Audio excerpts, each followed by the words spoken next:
Bab 261, Manusia Seperti Dewa. Pipi Li Yao memerah karena malu. Dia tersendat dan gagal memberikan jawaban. Yuan Manqiu salah memahami kecanggungannya. Dia berkata dengan suara yang menghibur, siswa dari lembaga perang terpencil semuanya sudah dewasa. Lembaga ini tidak melarang siswa dan guru untuk menjalin hubungan. Situasimu juga istimewa. Kamu sudah lebih dari memenuhi syarat untuk lulus, berdasarkan fakta bahwa Anda lulus ujian pendaftaran penyuling dan pelatihan 3 bulan di kamp pelatihan Guntur. Sekarang, Anda sudah menjadi peneliti di institusi tersebut. Jadi, tidak perlu khawatir tentang kode etik. Petik 2. Bukan seperti itu, Profesor. Li Yao mencoba menjelaskan dengan samar, Ding Lingdang dan aku hanyalah mitra pelatihan. Setelah mengatakan itu, Li Yao merasa agak cemburu sekaligus tersesat. Dia linglung. Dia tidak mengerti mengapa dia merasa seperti itu. Yuan Manqiu terkejut. Dia menatapnya lama sekali sebelum dia berkata, Li Yao, aku sudah membaca laporan dari kamp pelatihan Guntur yang menyimpulkan kelebihan dan kekuranganmu yang diamati selama pelatihan 3 bulanmu. Kamp pelatihan Guntur memberimu sebuah skor tinggi dalam segala hal. Hanya ada satu kekurangan, kamu terlalu tergila-gila pada latihan. Li Yao tidak mengerti, apa salahnya berlatih dengan gila-gilaan. Yuan Manqiu terdiam beberapa saat. Kemudian dia melanjutkan, bukannya tanpa kesedihan, Li Yao, tahukah kamu satu hal yang paling aku sesali sepanjang hidupku? 1 tahun yang lalu, malam sebelum hari yang kami pikir akan menjadi hari kesuksesan proyek kerangka mistik, Motua memberitahuku bahwa dia membuat reservasi di restoran yang bagus dan dia ingin kami pergi makan malam sendirian untuk merayakannya terlebih dahulu. Ketika penyempurnaan reaktor kristal super terkompresi berhasil keesokan harinya, seluruh departemen pemurnian pasti akan merayakannya bersama dengan penuh kegembiraan. Tidak akan ada ruang pribadi untuk kami.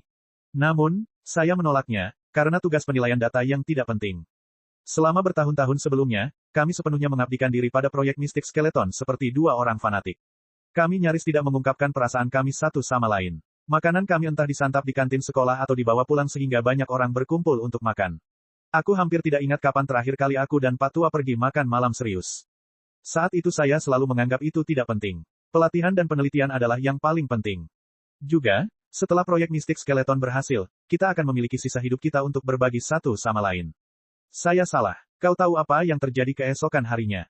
Saya tidak menyesal telah meninggalkan Deep Sea University, saya tidak menyesal telah berjalan di jalur ideologi penyempurnaan akar rumput. Bahkan kecelakaan Old Mo saja tidak pernah menggoyahkan ketekunan saya dalam budidaya.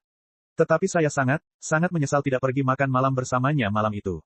Bahkan jika suatu hari pakaian tempur kerangka mistik berhasil disempurnakan dan Departemen Pemurnian Lembaga Perang Terpencil menjadi terkenal di seluruh dunia, aku tidak akan pernah mempunyai kesempatan untuk berbicara dengan Motua tentang penderitaan kita dalam beberapa dekade terakhir dan berbagi cerita, kebahagiaan kesuksesan satu sama lain di meja makan lagi.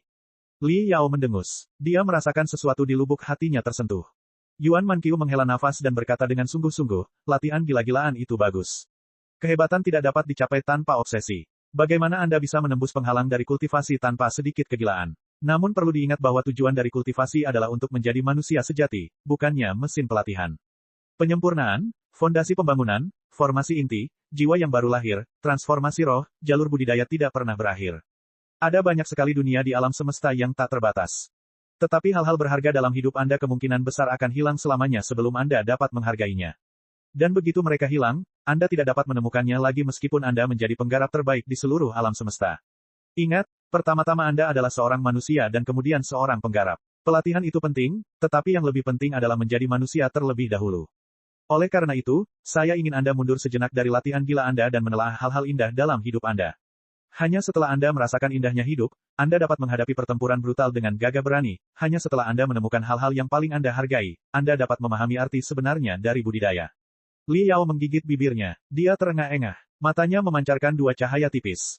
Dia merasa otaknya berantakan. Banyak potongan kenangan yang tampak seperti kaca berkilauan muncul di otaknya dan berkumpul menjadi senyuman raksasa, senyuman yang sangat menular sehingga siapapun yang melihatnya akan langsung tersenyum juga. Ding Lingdang. Yuan Manqiu berkata dengan serius, Ibu Mesding juga merupakan anggota fakultas di Lembaga Perang Terpencil. Dia adalah kolega saya selama beberapa dekade. Meskipun bidang penelitian kami berbeda, dan kami tidak banyak berkomunikasi, saya telah sangat akrab dengan putrinya sejak dia masih kecil. Mesding adalah gadis yang baik, tapi kecelakaan orang tuanya terlalu berat baginya. Dia agak terjebak dalam lumpur budidaya. Selama bertahun-tahun, dia menjadi orang gila dalam pelatihan seperti Anda. Tidak ada yang lain selain pelatihan, dan pelatihan di kepalanya. Kamu adalah orang pertama yang mengganggu latihannya dan membiarkan dia melupakannya untuk sementara waktu. Li Yao membuka mulutnya, tapi dia tidak tahu harus berkata apa. Yuan Manqiu melotot. Jangan berani-berani mengatakan lagi bahwa tujuan kalian bertemu sendirian di tengah malam adalah untuk latihan. Kenapa kamu tidak datang kepadaku untuk latihan di tengah malam? Gagal memberikan bantahan apapun, Li Yao menutup mulutnya. Yuan Manqiu meliriknya dan memberitahunya satu pesan terakhir yang mengejutkan, sehari sebelum kamu menjangkau dunia luar lagi, ketika semua orang mengira kamu sudah mati, Ding Lingdang adalah satu-satunya yang bertekad untuk pergi mencarimu di kegelapan. Domain terpencil. Dia bahkan menangis di depan kepala sekolah. Kepala Li Yao menjadi kosong. Dunia sepertinya telah berubah menjadi awan raksasa tempat dia berdiri dengan pusing. Dia melompat dan berlari keluar. Aku akan menemukannya sekarang. Li Yao sedang berlari melewati kampus. Itu adalah hari musim gugur yang sejuk. Daun merah yang tampak seperti api ada di mana-mana di tanah, membakar kaki Li Yao dan mendorongnya menjadi semakin cepat. Ding Lingdang dan dia kembali berhubungan beberapa hari yang lalu. Namun selama pembicaraan mereka melalui utusan bangau spiritual, dia berbicara dan tertawa seperti biasa dan tidak pernah menyebutkan apapun tentang rencana penyelamatannya. Kenapa dia tidak memberitahuku? Apakah dia benar-benar menangis? Setiap momen sejak mereka pertama kali bertemu muncul di kepala Li Yao. Baru sekarang Li Yao menyadari bahwa dia mengingat semuanya dengan sangat jelas, seolah-olah dia memiliki prosesor kristal di dalam tubuhnya yang mencatat setiap senyuman Ding Lingdang. Benjolan, benjolan, benjolan. Jantung Li Yao berdebar kencang dan keringatnya bercucuran dari dahinya. Dia merasa lebih cemas dibandingkan saat dia berhadapan dengan dua pemburu Jenderal Iblis. Bergegas sepanjang perjalanannya, dan pada akhirnya dengan tumpangan, Li Yao akhirnya tiba di Gunung Terapung di Departemen Tempur. Yuan Manqiu memberitahunya bahwa Ding Lingdang akan mengajar kelas latihan fisik untuk mahasiswa baru Departemen Tempur. Meskipun perjalanannya masih panjang, Li Yao sudah bisa melihat Ding Lingdang berlari seperti angin dan api menendang puluhan mahasiswa baru sebelum dia meraung bahwa mereka perlu berlari jarak jauh sambil membawa piring seberat ratusan kilogram. Li Yao tidak bisa menahan senyum. Dia seperti dulu, seekor burung phoenix terbang dalam api yang tidak akan pernah berhenti di tanah. Li Yao duduk bersila di samping taman bermain, bersandar pada salah satu sikunya sambil menunggu kelas selesai. Atau lebih tepatnya, dia sedang menunggu kelasnya belum selesai. Senang rasanya melihatnya menari riang sejauh ini. Segera, Ding Lingdang memperhatikannya dan tersenyum lebar. Lihat ke sana, Mes Ding tersenyum, sangat lembut. Apakah mataku menipuku? Aku belum pernah melihat ekspresi seperti itu di wajah Nona Ding sebelumnya. Apa yang terjadi? Apakah dia dirasuki setan? Semua mahasiswa baru tercengang. Banyak dari mereka, yang tidak menyadari bahwa piring mereka terjatuh, bahkan tidak berteriak kesakitan. Taman bermain itu terperangkap dalam suasana yang aneh. Sekolah mereka baru dimulai beberapa hari yang lalu, tetapi mereka semua telah mempelajari ketangguhan Ding Lingdang. Nona Ding benar-benar iblis dalam pelatihan. Metodologi pelatihannya yang gila telah membuat para siswa yang paling antusias menangis. Setelah berkonsultasi dengan siswa tahun kedua, mereka mempelajari lebih banyak sejarah tentang Tyrannosaurus berbentuk manusia ini. Terlepas dari segalanya, fakta bahwa dia adalah satu-satunya presiden perempuan di Iron Fist Club sudah cukup membuktikan tekadnya. Mereka tidak akan pernah percaya bahwa Ding Lingdang memiliki kepribadian yang hampir bisa disebut seksi, yang membuat mereka semua terpesona. Siapa orang ini? Dia memiliki aura tajam di sekelilingnya, seperti binatang buas yang baru saja keluar dari hutan. Sepertinya dia datang untuk Nona Ding. Lihat, penglihatan Nona Ding tidak pernah lepas darinya sedetik pun sejak dia datang ke sini. Wow, dia tersenyum lagi. Apakah kamu melihatnya? Senyuman yang begitu menawan, feminitas. Mes Ding pasti terkena sihir. Mes Ding berjalan ke arahnya. Mes Ding membuka tangannya. Wow, mereka berpelukan. Memeluk, bukan menarik. Mungkinkah dia, Hering, Li Yao, orang terkuat legendaris dari generasi baru lembaga perang terpencil? Itu benar, itu pasti dia. Tapi alasan kenapa dia menjadi orang terkuat di generasi baru bukan karena prestasinya atau prestasinya di kompetisi limit challenge, tapi menurut sumber, karena dia sangat kuat, kemungkinan besar adalah pacar Mes Ding. Apa? Mata yang tak terhitung jumlahnya menatap Li Yao dengan kagum. Tidak kusangka dia bisa menjinakkan Tyrannosaurus berbentuk manusia. Tidak heran dia adalah legenda baru dari lembaga perang terpencil. Pria yang seperti dewa. Pada malam hari, atap rumah Ding Lingdang dikelilingi bambu. Berbaring di atap, serasa berlayar di lautan bambu dengan alam sebagai juru mudinya. Suasananya tenang dan damai. Bintang-bintang menari di langit. Kecemerlangan mereka berkumpul dan membentuk senyuman lebar. Li Yao menggelengkan kepalanya untuk menghilangkan ilusi itu. Dia mengusap wajahnya dengan keras. Ding Lingdang keluar melalui jendela atap. Dia tertawa saat melihat seringai Li Yao. Apa yang kamu lakukan? Bab 262, Kisah Waktu. Entah kenapa, Li Yao merasa bersalah dan tidak berani menatap matanya, takut kalau dia bisa melihat perasaan yang tak terucapkan di dalam hatinya. Kenapa kamu bertingkah aneh? Belum pulih dari tinggal lama di Tunderos Sound Mountain. Ding Lingdang berjalan ke arah Li Yao dengan ujung jari kakinya dan berbaring di sampingnya. Setelah meregangkan tubuhnya, dia menepuk punggung Li Yao dengan keras sambil berkata, bagus untukmu. Bertahan 10 hari sendirian di Gunung Suara Guntur tanpa dimakan oleh binatang iblis. Itu anakku. Apakah kamu sudah selesai istirahat? Ayo turun dan mulai berlatih jika sudah. Selama 3 bulan saat kamu pergi, aku telah berlatih sendirian di lautan bintang yang mengepul. Tidak ada seorang pun yang bisa berlatih tinju bersama. Sangat membosankan sampai tulangku gatal, makananku membosankan, dan aku tidak bisa tidur nyenyak. Haha, jika kamu tertunda beberapa hari lebih lama, aku mungkin akan pergi ke Dark Desolate Domain untuk mencarimu. Ding Lingdang berkata dengan santai, tidak menunjukkan tanda-tanda bahwa dia menangis di depan siapapun. Mengedipkan matanya, Li Yao berkata dengan ragu-ragu, Saudari Ling, mengapa kita tidak duduk dan berbicara saja di sini sambil menikmati pemandangan yang indah daripada pergi ke laut bintang yang mengepul. Hah. Ding Lingdang menatapnya dari ujung kepala hingga ujung kaki selama lebih dari setengah menit, sebelum dia berkata dengan geli, itu bukanlah sesuatu yang sering dikatakan oleh Herring. Saya ingat bahwa kami biasa menghabiskan setiap detik kami bersama untuk berlatih. Mengapa begitu? Kamu berubah hanya dalam waktu 3 bulan. Li Yao menggaruk rambutnya. Dia tersenyum. Saya hanya berpikir bahwa kami tidak pernah benar-benar memiliki kesempatan untuk duduk dan mengenal satu sama lain meskipun kami sudah lama bertemu. Mulut Ding Lingdang bergerak-gerak. Tidak ada banyak waktu untuk ngobrol. Kita bisa mengenal satu sama lain melalui tinju kita. Tinjuku, misalnya, mengenal tubuhmu dengan cukup baik. Dia menolaknya. Namun melihat wajah kecewa Li Yao, dia merasa hatinya agak terluka. Dia berseru, baiklah, baiklah. Kamu benar-benar linglung hari ini. Tidak menyenangkan menghajarmu. Sebaiknya bergosip sebentar. Apa yang ingin kamu bicarakan? Seni bela diri atau perlengkapan sihir? Li Yao hampir tertawa. Bisakah kita membicarakan hal lain? Misalnya, seperti orang tuamu. Aku penasaran bagaimana seorang pemurni militer dan seorang guru universitas saling jatuh cinta. Li Yao ingin menggigit lidahnya saat dia mengeluarkan kata-kata itu. Tidak mungkin ada topik yang lebih buruk. Di manakah kemampuan komputasi yang begitu ia banggakan? Tapi karena kotak Pandora sudah terbuka, Li Yao tidak punya pilihan selain menatap Ding Lingdang menunggu jawaban. Li Yao merasa kasihan atas kecelakaan orang tua Ding Lingdang. Namun dia juga tahu bahwa lebih baik menggali dan mengatasi trauma emosional tersebut daripada menguburnya jauh di dalam hatinya selama sisa hidup mereka. Senyuman Ding Lingdang membeku, sebelum meleleh setengah menit kemudian di bawah tatapan antusias Li Yao. Dia menarik napas panjang. Kenangan masa lalu kembali padanya. Bibirnya melengkung saat dia memikirkan sesuatu yang menarik. Setelah beberapa saat, dia tersenyum. Mereka bertemu satu sama lain saat bekerja sama antara lembaga perang terpencil dan pihak militer. Aku dan ibuku memiliki sifat yang sama. Lugas dan agresif. Dia suka melakukan perjalanan jauh ke dataran tinggi terpencil dan melawan binatang iblis di sana. Pria di sekitarnya sering menganggapnya tak tertahankan. Ayahku adalah seorang pria yang lembut, agak biasa-biasa saja. Dia adalah tipikal penyuling yang tinggal di dunia peralatan sihir sepanjang waktu dan tidak memiliki kemampuan bertarung. Pada awal kerjasama, mereka menemukan binatang iblis yang sangat kuat. Ayah saya hampir terbunuh karena kurangnya keterampilan tempurnya. Ibu saya menyelamatkan nyawanya berkali-kali dari cakar dan gigi binatang iblis itu. Tapi akibatnya, misi mereka tertunda. Ibuku marah dan semakin marah melihat tindakan bodoh ayahku. Oleh karena itu, dia menemui ayahku setiap kali mereka tidak sibuk selama misi dan mengajarinya keterampilan dasar pertahanan diri, kalau-kalau dia menyeret tim ke bawah lagi. Tetapi menurut ayah saya, ibu saya hanya mencari peluang lebih besar untuk mengganggunya. Bagaimanapun, begitulah cara ibu dan ayahku bertemu. Setelah kerja sama selesai, ayahku datang ke lembaga perang terpencil untuk ibuku setiap kali dia punya waktu luang, mengklaim bahwa dia perlu belajar lebih banyak tentang diri keterampilan pertahanan yang diajarkan ibuku kepadanya yang menurutnya sangat berguna. Ibuku cukup polos untuk percaya bahwa ayahku benar-benar berusaha mempelajari seni bela diri, jadi dia mengajarinya tanpa merasa takut. Ayahku akhirnya mendapat kesempatan. Belakangan, dia bahkan mengajukan lamaran ke militer untuk belajar bela diri, seni di Grand Desolate War Institution selama setengah tahun.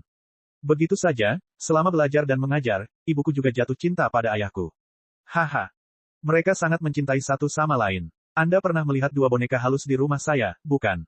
Itu adalah mahakarya ayahku. Lahir di dataran tinggi terpencil dan bertugas di militer sepanjang waktu, ayahku adalah seorang penyuling akar rumput. Dia tidak cukup baik untuk memperbaiki peralatan sihir yang begitu indah.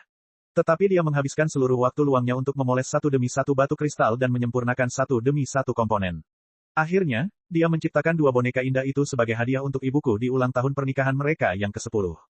Dia mengatakan bahwa ibuku adalah burung beo 7 warna yang tinggi dan perkasa dan dia akan menjadi ular kecil yang tinggal di sisinya dan melindunginya. Tetapi ibu saya tertawa dan berkata bahwa dia terlalu lemah untuk melindunginya dan dia sebaiknya tinggal di rumah saja dan membiarkan istrinya melindunginya. Tidak ada seorang pun yang berani berbicara dengan Ding Lingdang tentang orang tuanya. Dia juga tidak pernah memiliki kesempatan untuk berbagi cerita dengan orang lain. Sekarang setelah dia mulai berbicara, dia mendapati dirinya hampir tidak bisa berhenti. Berbaring dengan kepala di atas tangan, dia memberitahu Li Yao segalanya tentang orang tuanya saat bintang-bintang bersinar hangat di langit. Mulai dari cerita-cerita lucu saat orang tuanya baru saja jatuh cinta, hingga momen-momen bahagia setelah ia lahir, hingga bagaimana ayahnya mengajarinya pemurnian ketika ia masih kecil. Tanpa dia sadari, dia sedang mendekat ke Li Yao. Dia juga, yang bersemangat dengan semua kenangan indah itu, tidak memperhatikan wajah aneh Li Yao. Setelah berbicara selamanya, Ding Lingdang akhirnya berhenti, ketika tubuhnya berada tepat di sebelah tubuh Liao. Dia menggilat bibirnya dan berkata, "Hei, aku sudah berbicara banyak tentang diriku sendiri. Jangan hanya mendengarkan, katakan sesuatu tentang dirimu juga. Coba kulihat, mengapa kamu tidak memberitahuku bagaimana kamu menjadi seorang pemurni?" Liao linglung sejenak, kehangatan di matanya menghilang dan tidak kembali lagi sampai beberapa saat kemudian. Dengan senyuman kekanak-kanakan, dia bergumam, "Saat aku berumur 4 atau 5 tahun, aku masih berjuang di kuburan peralatan sihir. Suatu hari, saya tidak sengaja menemukan kotak musik terbang.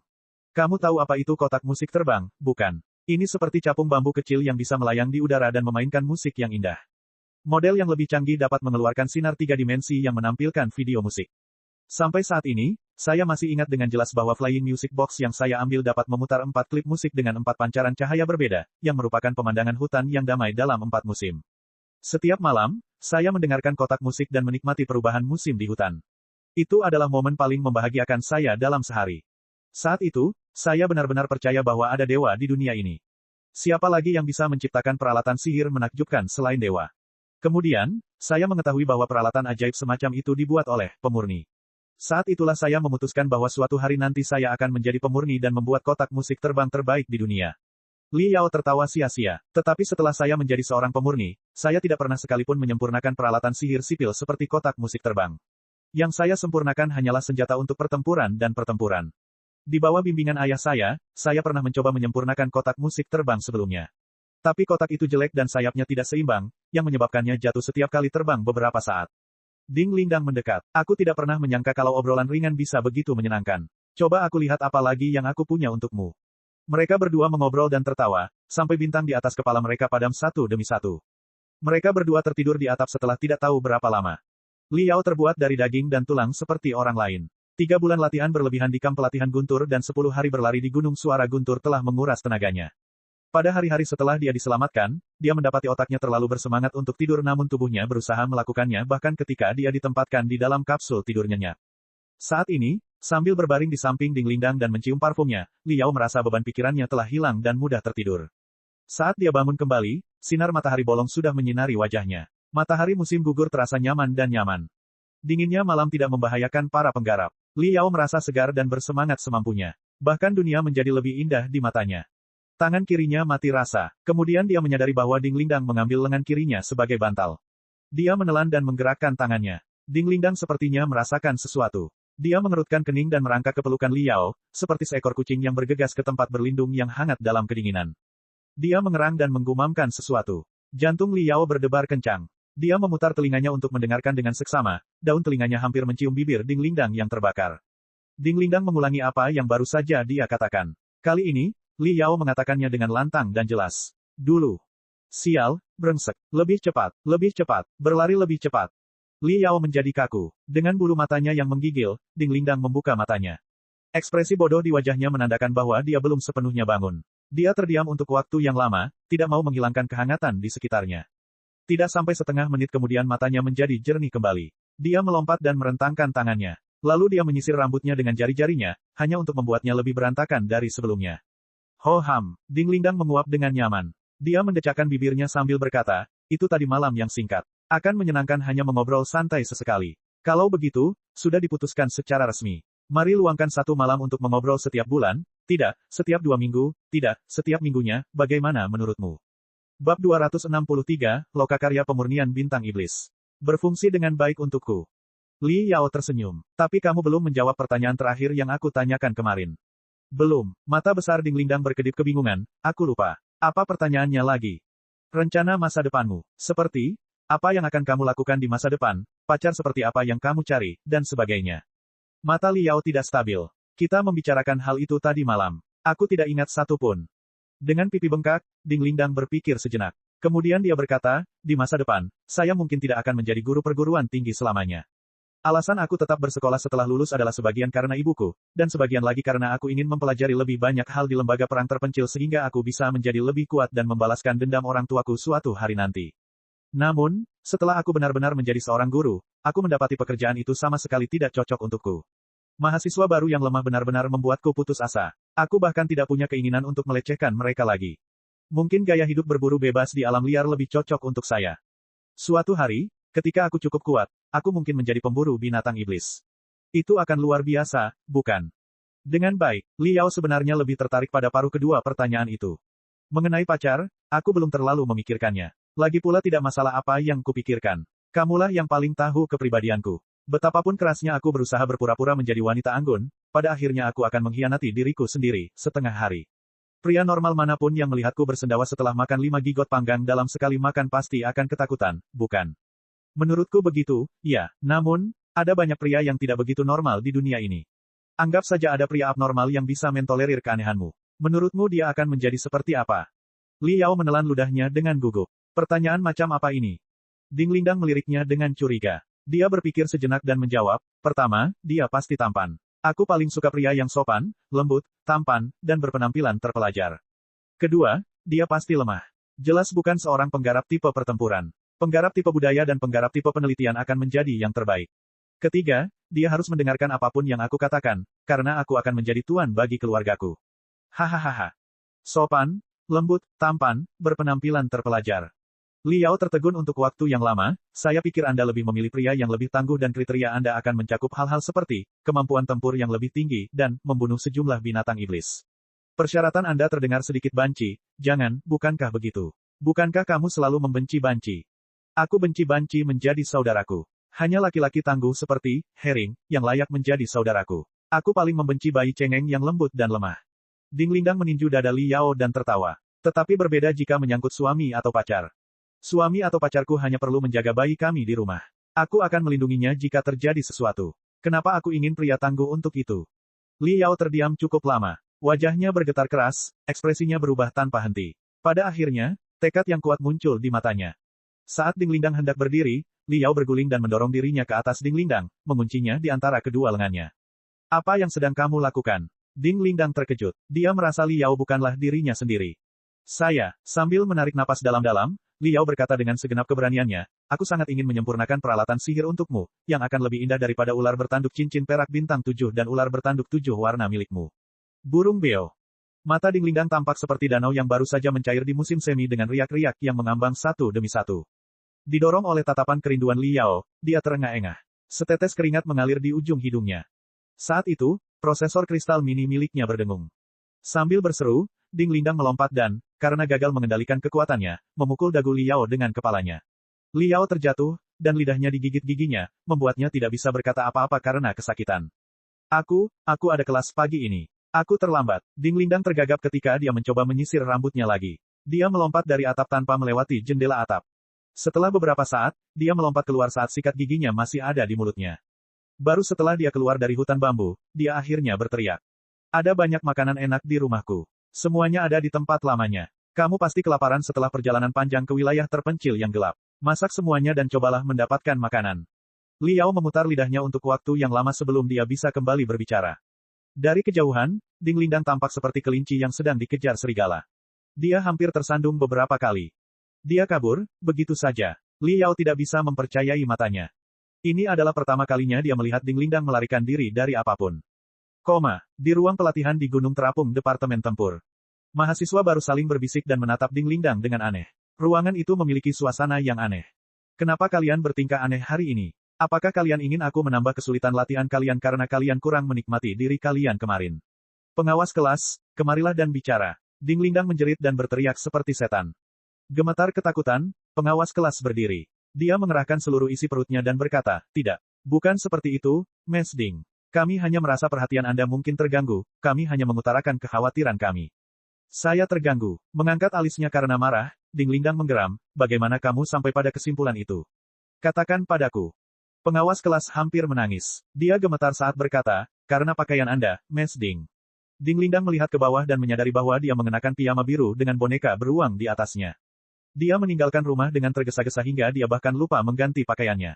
Pipi Ding Lingdang memerah. Untuk sesaat, wajah feminin yang pernah membuat semua mahasiswa baru terpesona kembali. Namun segera, Tyrannosaurus yang berbentuk manusia memulihkan kendali atas tubuhnya. Dia meninggikan suaranya dan berteriak, saya lega mengetahui bahwa Anda telah pulih dengan baik dari latihan kemarin, karena Anda semua cukup energi untuk peduli dengan pakaian apa yang saya kenakan hari ini. Luar biasa, jumlah latihan setiap orang hari ini akan ditingkatkan sebesar 30%. Liao kembali ke Departemen Pemurnian dengan suasana hati yang baik. Meskipun Departemen Pemurnian mengalami transformasi besar dan pembangunan infrastruktur sedang berlangsung, laboratorium kedua disediakan untuknya, yang juga merupakan asramanya. Saat dia membuka segel penghalang dan berjalan ke laboratorium, sayap hitam sudah berlari keluar dari sudut dan berputar mengelilinginya. Ia bersenandung saat terbang, seperti anjing yang mengibaskan ekornya karena sudah bertemu tuannya lagi setelah sekian lama berangkat. Hitam kecil, aku kembali. Melihat sayap hitam, Li Yao akhirnya merasa dia benar-benar kembali ke rumah. Dia khawatir akan ada terlalu banyak mata dan mulut di kamp pelatihan. Oleh karena itu, dia tidak mengambil sayap hitam selama 3 bulan pelatihan, yang merupakan keputusan yang sangat dia sesali. Jika Little Black bersamanya di Tunderos Sound Mountain, dia akan keluar dari tempat itu dengan lebih mudah. Li Yao memutuskan bahwa dia akan mencoba membawa sayap hitam bersamanya kemanapun dia pergi nanti. Haha, berhentilah merengek seperti itu. Aku membawakanmu beberapa barang bagus. Li Yao memperluas benang spiritualnya ke dalam cincin kosmos dan melemparkan tulang naga singa mutan yang berserakan. Sayap hitam berteriak. Ratusan benang spiritual hitam berkerumun dan mengikat tulang itu seperti seekor harimau lapar yang terjun ke atas seekor kambing. Energi spiritual yang terkandung di dalam tulang diserap dengan kecepatan yang gila. Sungguh menakjubkan bahwa kamu telah meningkat pesat hanya setelah 3 bulan. Kristal yang aku tukarkan dengan kreditku semuanya telah diserap olehmu. Wow, kerja bagus. Li Yao mengeluarkan tulang kaki naga singa mutan, yang cukup panjang untuk dikunyah oleh hitam kecil untuk sementara waktu. Kemudian dia duduk di depan prosesor kristal berskala besar dan mulai memikirkan rencana masa depannya. Tentu saja proyek Mystic Skeleton akan menjadi fokus utamanya untuk tahun depan. Setelah 100 hari di kamp pelatihan Guntur, Li Yao telah mengembangkan idenya sendiri tentang penyempurnaan dan modifikasi setelan kristal, yang, bersama dengan metodologi penyempurnaan dari klan peleburan 100, pasti akan memberikan pencerahan baru kepada para penyuling berpengalaman yang telah bekerja pada proyek tersebut. Namun, proyek Mystic Skeleton adalah karya kolaboratif. Li Yao punya ambisi untuk dirinya sendiri. Semakin kuat dia, semakin banyak potongan memori Ouyezi yang bisa dia serap. Buku-buku kuno yang dia pelajari juga semakin misterius. Banyak dari seni rahasia tidak dimaksudkan untuk dipublikasikan. Oleh karena itu, Li Yao membutuhkan bengkel pribadi di mana dia dapat menyempurnakan peralatan sihir sesuai keinginannya tanpa khawatir akan pengintaian orang lain. Untuk membangun bengkel seperti itu, cara terbaik adalah dengan membeli pecahan dunia dan menambahkan penghalang pada susunan teleportasi sehingga tidak ada orang lain yang bisa menerobos masuk. Itu adalah praktik umum di kalangan penyuling. Banyak pemurni ahli memiliki fragmen dunianya sendiri sebagai ruang pemurnian pribadinya. Namun, dibutuhkan biaya yang sangat besar untuk membeli sebuah pecahan dunia. Fragmen dunia yang digunakan untuk pemurnian tidak perlu sebesar laut bintang yang mengepul. Tapi karena hak milik atas pecahan dunia itu perlu dibeli, harganya masih bisa mencapai 1 miliar. Ditambah dengan biaya untuk membangun bengkel penyulingan di dalam pecahan dunia, Li Yao memperkirakan dia membutuhkan setidaknya 1,5 miliar untuk menyelesaikan semuanya. Li Yao telah menghasilkan banyak uang di Tunderos Sound Mountain. Ada banyak materi surgawi dan harta karun duniawi di cincin kosmosnya. Sisik terlarang dari naga singa mutan saja sudah cukup berharga, apalagi peralatan sihir eksotik yang ditinggalkan oleh pasukan penyusup iblis. Li Yao menyimpan beberapa peralatan magis dan bahan-bahan berharga untuk studi lebih lanjut, dan dia perlu menjual sisanya agar dia bisa mewujudkan mimpinya membangun lokakarya pemurnian bintang Vien. Namun, materi surgawi dan harta duniawi semuanya teduh. Jika dia menjualnya melalui saluran resmi, kemungkinan besar rahasianya akan terbongkar. Sepertinya aku perlu meminta cuti beberapa hari dan melakukan perjalanan ke Desa Gunung Ular. Desa Gunung Ular adalah kumpulan penjahat terbesar di selatan Federasi. Itu juga merupakan tempat pasar gelap terbesar Federasi berada. Banyak material surgawi dan harta karun duniawi dengan latar belakang yang tidak diketahui hanya bisa dijual di Desa Gunung Ular. Tentu saja, harganya seringkali lebih rendah dari yang seharusnya. Namun hal baiknya adalah tidak seorang pun akan mengetahui dari mana asalnya, atau siapa penjualnya. Bab 264/3 Majalah Peralatan Ajaib. Alasan lain mengapa Li Yao perlu pergi ke Desa Gunung Ular adalah untuk mengungkap rahasia cincin kosmos miliknya. Dalam perjalanan kembali ke Grand Desolate War Institution, dia telah mencoba memecahkan enkripsi di Cosmos Ring dengan prosesor kristal mininya. Namun tidak butuh waktu lama sebelum dia menemukan ada enkripsi ganda di dalam Cosmos Ring. Tampaknya 2 zona, yang satu lebih besar dan yang lainnya lebih kecil, telah disegel di dalamnya pada saat yang bersamaan. Li Yao menyimpulkan bahwa zona yang lebih besar pastilah merupakan ruang penyimpanan iblis ular, sedangkan zona yang lebih kecil mungkin adalah ruang penyimpanan salah satu mantan penguasa cincin itu. Pemilik cincin sebelumnya telah memasang enkripsi kuat di dalam cincin kosmos yang gagal dibuka segelnya oleh iblis ular. Oleh karena itu, iblis hanya menambahkan enkripsi lain pada yang lama. Menurut perhitungan Li Yao, tidak akan sulit untuk memecahkan enkripsi iblis ular itu. Dengan algoritma yang sesuai, prosesor kristal skala besar dapat mendekripsinya dalam beberapa hari. Namun, jika enkripsi iblis ular itu dipecahkan dengan kekerasan, enkripsi lain di dalamnya mungkin akan terpicu dan meledakkan ruang di dalam cincin kosmos, yang pastinya akan merusak semua yang ada di dalamnya. Untuk memecahkan enkripsi ganda secara menyeluruh terlalu sulit bagi Li Yao saat ini. Selain itu, Dia juga tidak memiliki prosesor kristal khusus yang dirancang untuk memecahkan enkripsi. Namun, di dunia budidaya, ada pekerjaan di wilayah abu-abu yang disebut crypto hacker. Setiap crypto hacker adalah seorang maniak prosesor kristal dan ahli dalam memanipulasi pikiran telepati. Banyak dari mereka adalah orang jenius eksentrik yang tidak mencari ketenaran atau kekayaan, namun hanya kesenangan dalam memecahkan enkripsi. Desa Serpent Mountain memiliki beberapa crypto hacker seperti itu. Bahkan enkripsi skala besar yang dibuat pemerintah federal pada Nexus Spiritual gagal memblokir metode mereka.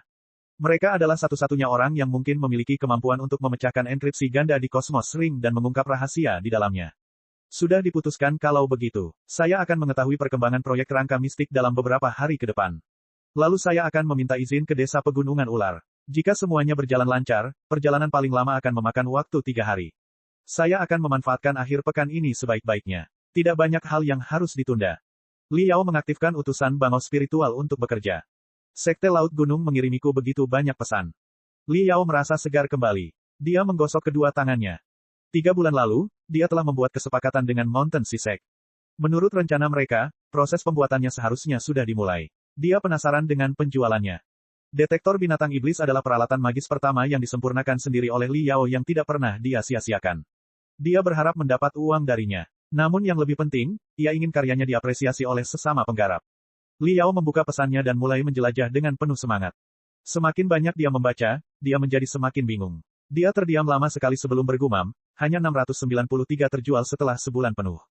Ulasan buruk ada di seluruh majalah peralatan sihir dan forum Nexus Spiritual. Banyak dealer yang memutuskan kerja sama dengan kami. Li Yao menggaruk kepalanya, bingung. Kinerja Demon Beast Detector telah diuji olehnya dalam pertempuran nyata. Itu jelas bukan mainan laboratorium. Sekte Laut Gunung telah melakukan riset pasar dan analisis kelayakan proyek secara menyeluruh, yang keduanya menunjukkan prospek yang sangat menjanjikan. Selain itu, Demon Beast Detector adalah harapan terakhir Mountain Sea Sect. Seluruh sekte dari atas ke bawah menaruh perhatian besar padanya. Jalur perakitan mereka dimodifikasi di bawah pengawasan pribadi Li Yao dengan mempertimbangkan setiap detail. Kualitas produknya sama bagusnya dengan yang disempurnakan oleh Li Yao sendiri.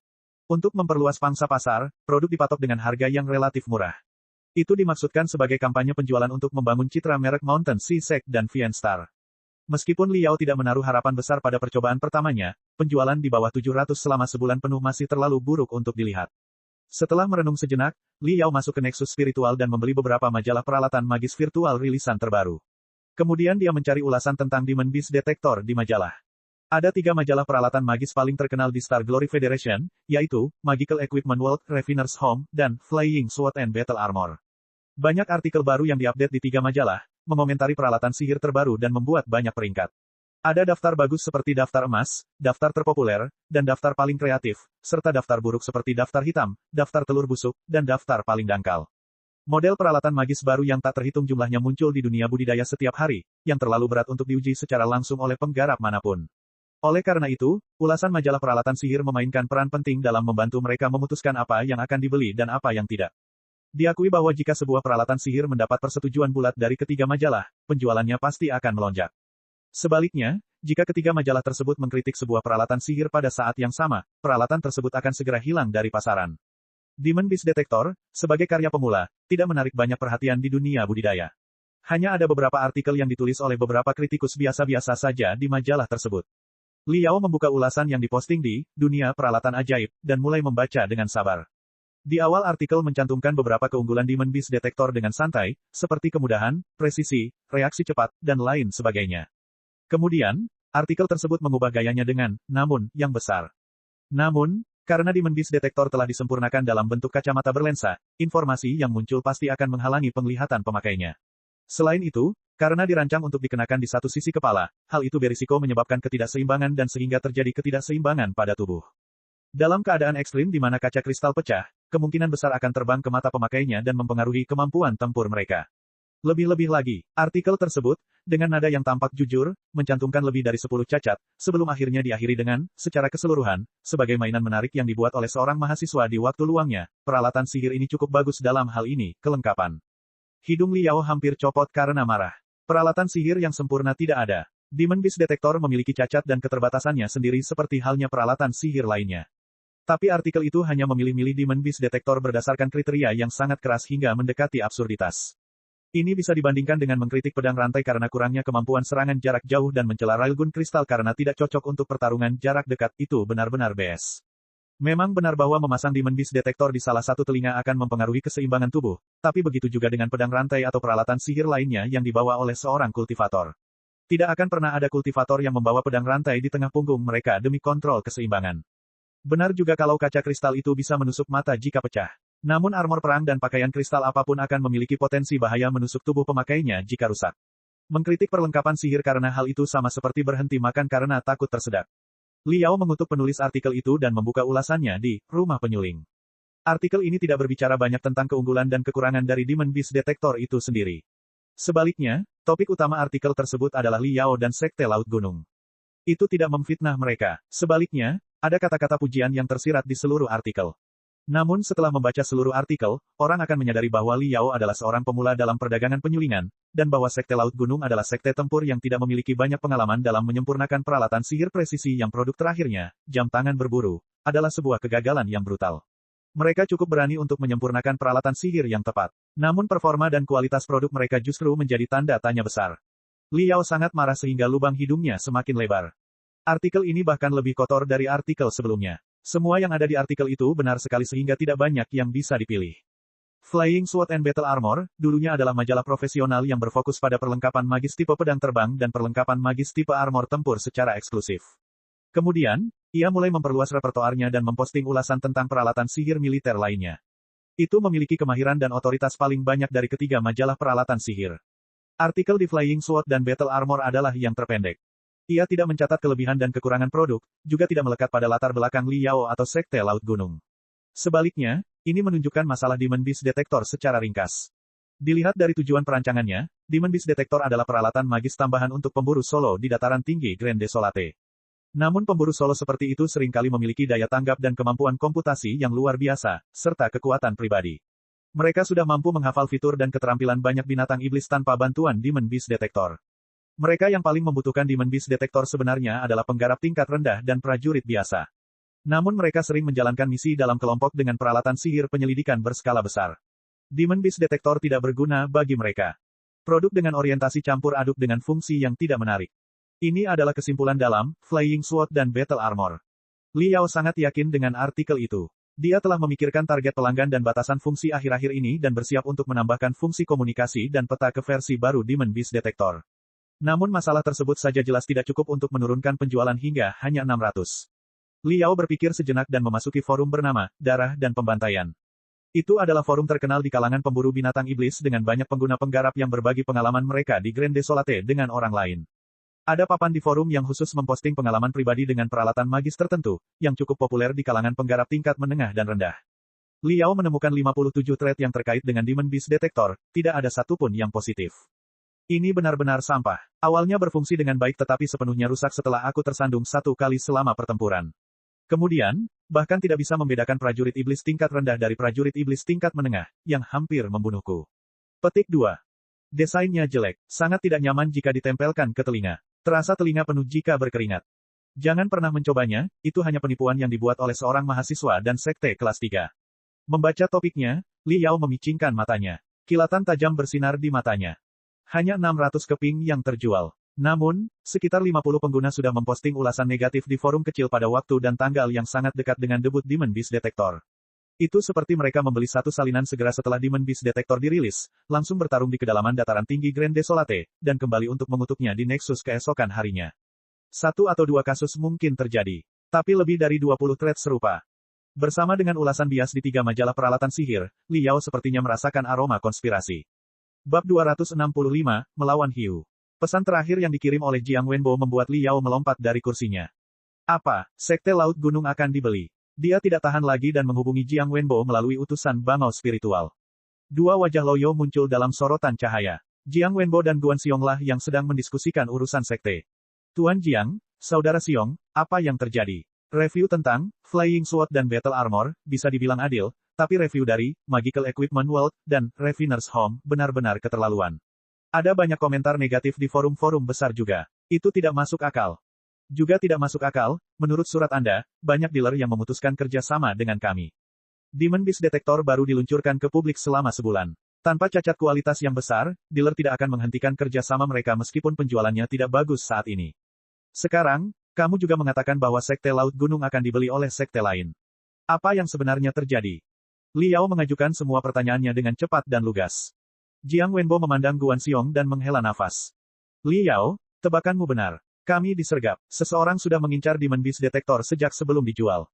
Ada yang salah dengan ulasan di 3 majalah peralatan sihir, seseorang juga berada di balik topik negatif di forum. Menurut penyelidikan rahasia kami, banyak dealer yang menghentikan kerja sama karena tekanan kuat dari luar. Namun, semua itu bukanlah masalah terbesar kami. Demon Beast Detector adalah peralatan magis yang dibuat dengan sangat baik. Menurut umpan balik yang kami kumpulkan dari pelanggan sebenarnya, kebanyakan dari mereka sangat puas dan bersedia merekomendasikannya kepada teman-teman mereka. Selama kami bertahan, penjualan akan tetap ada, pasti booming dari mulut ke mulut. Tapi saat ini, masalah terbesar kita adalah... Jiang Wenbo berhenti sejenak, lalu dia berkata sambil tersenyum mengejek, itu tidak masalah sekarang. Lebih baik katakan saja yang sebenarnya. Lagi pula itu sudah menyebar ke seluruh dunia budidaya. Sekte Laut Gunung akan mengalami putusnya rantai modal. Apa? Li Yao terkejut. Status modal suatu sekte adalah rahasia dari segala rahasia. Begitu putusnya rantai modal diketahui publik, reaksi berantai berikut akan menghancurkan sebuah sekte dengan mudah. Fakta bahwa Jiang Wenbo memberitahunya rahasia tertinggi berarti itu bukan rahasia lagi. Jiang Wenbo tersenyum pahit. Beberapa ulasan di majalah atau forum tidak berakibat fatal, meskipun banyak dealer telah memutuskan kerjasama, saya masih memiliki banyak teman seumur hidup yang mendukung kami, dan kami selalu dapat menjualnya di Nexus. Tetapi saat ini, pemasok kamera kristal yang menjebak kami. Supplier kamera kristal kami, setelah menyediakan kamera kristal batch pertama, telah menunda pengiriman barang dengan berbagai macam alasan. Saat kami berkomunikasi dengan mereka, mereka menjamin semuanya baik-baik saja. Penundaan tersebut karena force majeure, khususnya, kekurangan bahan mentah. Mereka berjanji akan mengirimkan sisa barang sebelum batas waktu dan mengganti kerugian kami karena keterlambatan tersebut. Ada kepercayaan yang mendalam di antara kami setelah kerja sama selama bertahun-tahun. Jadi, kami percaya apa yang mereka katakan. Sebelum kami menerima kamera kristal, kami telah menyempurnakan ribuan detektor binatang iblis dan bahkan menjualnya terlebih dahulu. Namun, pada akhirnya, setelah menunda sebanyak 3 kali, pemasok kamera kristal tersebut membatalkan kontrak dan memutuskan kerjasama. Akibatnya, kami harus menarik kembali semua pesanan pra-penjualan dan mengembalikan uang muka pelanggan kami sebanyak 2 kali lipat. Hal ini juga berdampak buruk pada citra merek kami. Lebih buruk lagi, ribuan detektor binatang iblis setengah jadi semuanya telah disempurnakan berdasarkan parameter model kamera kristal mereka. Sulit untuk menemukan penggantinya. Li Yao mengangguk. Sebagai seorang pemurni, dia sangat menyadari bahwa parameter kamera kristal yang disempurnakan oleh berbagai sekte berbeda-beda secara signifikan. Dalam pemurnian, perbedaan 1 mm sudah lebih dari cukup untuk menghentikan komponen menjadi universal. Tapi ada satu hal lagi yang dia tidak mengerti. Tuan Jiang, ketika Anda menandatangani kontrak dengan pemasok kamera kristal ini, pasti ada klausul pelanggaran di dalamnya, bukan? Kerugian yang dilikuidasi pasti lebih besar daripada kerugian Anda, bukan? Jiang Wenbo berkata, Li Yao, kamu bukan seorang kultivator tipe admin. Kamu tidak mengerti. Ya, ada klausul pelanggaran dalam kontrak. Tapi sekarang, mereka menolak untuk mengakui kontrak tersebut. Jadi, kita harus mengajukan gugatan dan menyelesaikan semuanya di pengadilan federal. Sidangnya mungkin memakan waktu 1 atau bahkan 2 tahun. Tentu saja, kami akan memenangkan kasus ini pada akhirnya, tetapi baru 3 hingga 5 tahun kemudian kami benar-benar mendapatkan ganti rugi. Li Yao berpikir sejenak, tapi dia masih bingung. Tapi apa yang bisa mereka peroleh dari semua ini? Mereka kehilangan uang dan kredit mereka. Apakah mereka memutuskan untuk bunuh diri sambil menyeret Sekte Laut Gunung bersama mereka? Jiang Wenbo menggelengkan kepalanya. Kamu salah. Sekte Laut Gunung akan mati sebelum mereka. 2 dari pinjaman kami akan jatuh tempo pada akhir bulan depan. Kami kehilangan banyak uang karena kecelakaan ini. Tidak mungkin kami dapat membayar pinjaman tersebut sekarang. Yang lebih aneh lagi adalah status modal Sekte Laut Gunung entah bagaimana bocor.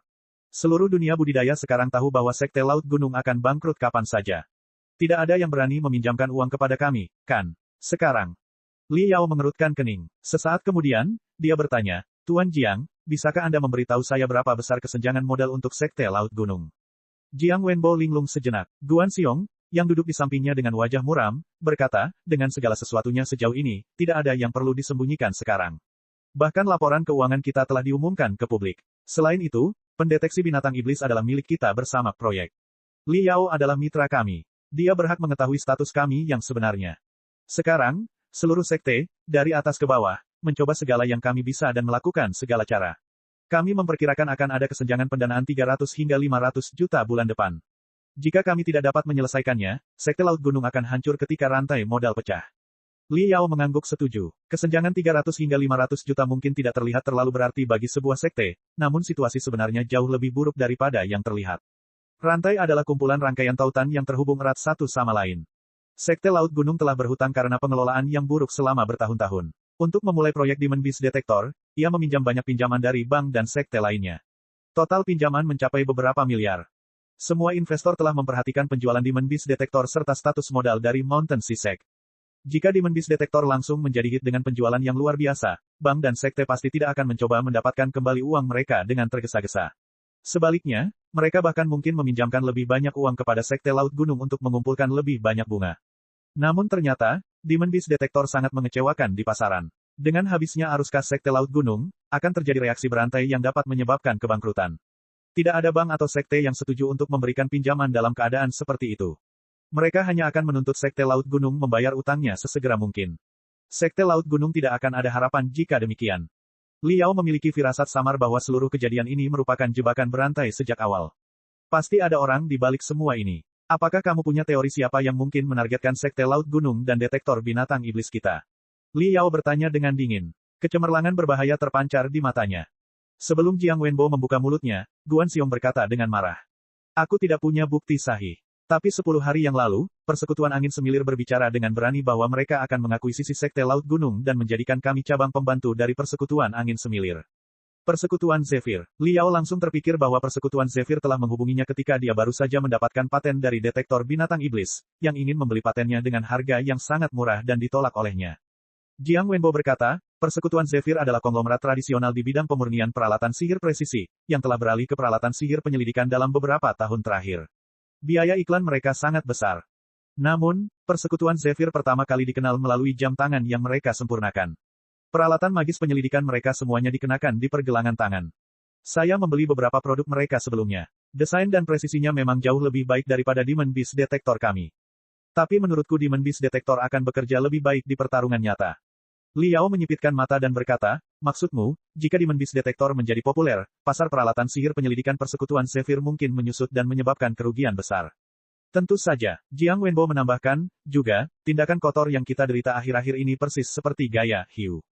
Li Yao tidak tahu namanya, siapakah Hiu ini. Dia adalah nama panggilan dari Tuan Muda Persekutuan Angin Semilir, Qiu Guanyu, seorang penggarap tipe admin yang berbakat. Walaupun usianya baru 29 tahun, dia telah memimpin beberapa penggabungan dan membantu Persekutuan Angin Semilir menelan banyak sekte yang berukuran lebih kecil. Petik 2. Jiang Wenbo melanjutkan, Qiu Guanyu sangat teliti dan tanpa belas kasihan. Dia terkenal karena gayanya membunuh tanpa menumpahkan darah. Jika dia ingin mengambil alih sebuah sekte, dia akan mencoba segala cara untuk mencekik sekte tersebut sampai tidak ada pilihan lain, tapi untuk dimakan oleh Zephyr Guild, dengan bulu, kulit, tulang, dan semuanya. Dalam 7 tahun sejak dia memulai karirnya, dia telah mengambil alih 11 sekte dengan cara seperti itu. Setiap tahun, 1 atau 2 sekte akan menjadi pengorbanan barunya. Oleh karena itu, dia dijuluki Hiu. Jadi, inilah masalahnya. Saya memahaminya sekarang. Li Yao bertanya lagi, Tuan Jiang, Saudara Xiong, apa pendapat di dalam sekte Laut Gunung tentang pengambil alihan tersebut? Tentu saja kami membencinya. Guan Xiong berteriak, jika beberapa bulan yang lalu ketika sekte Laut Gunung berada dalam keputusasaan, kita mungkin akan menyetujui persyaratan mereka jika Persekutuan Angin Semilir ingin membeli kita, betapapun enggannya kita. Tetapi saat ini, dengan produk unggulan seperti itu, Demon Beast Detector, ketika kita siap untuk sesuatu yang besar, hiu busuk ini menyerang kita dan ingin kita menanggung hinaan tanpa mengeluh. Siapapun yang ingin pergi ke sana boleh pergi, tapi aku pasti tidak akan melakukannya. Memikirkan bahwa aku akan menyebut hiu itu sebagai, Tuan, suatu hari nanti sudah cukup untuk membunuhku. Bagaimanapun, jika sekte Laut Gunung ingin diambil alih, aku akan mengundurkan diri dan menjadi kultivator bebas. Jiang Wenbo berkata, hanya sedikit orang di sekte Laut Gunung yang menantikan merger. Tapi adakah yang bisa kita lakukan untuk mengatasinya?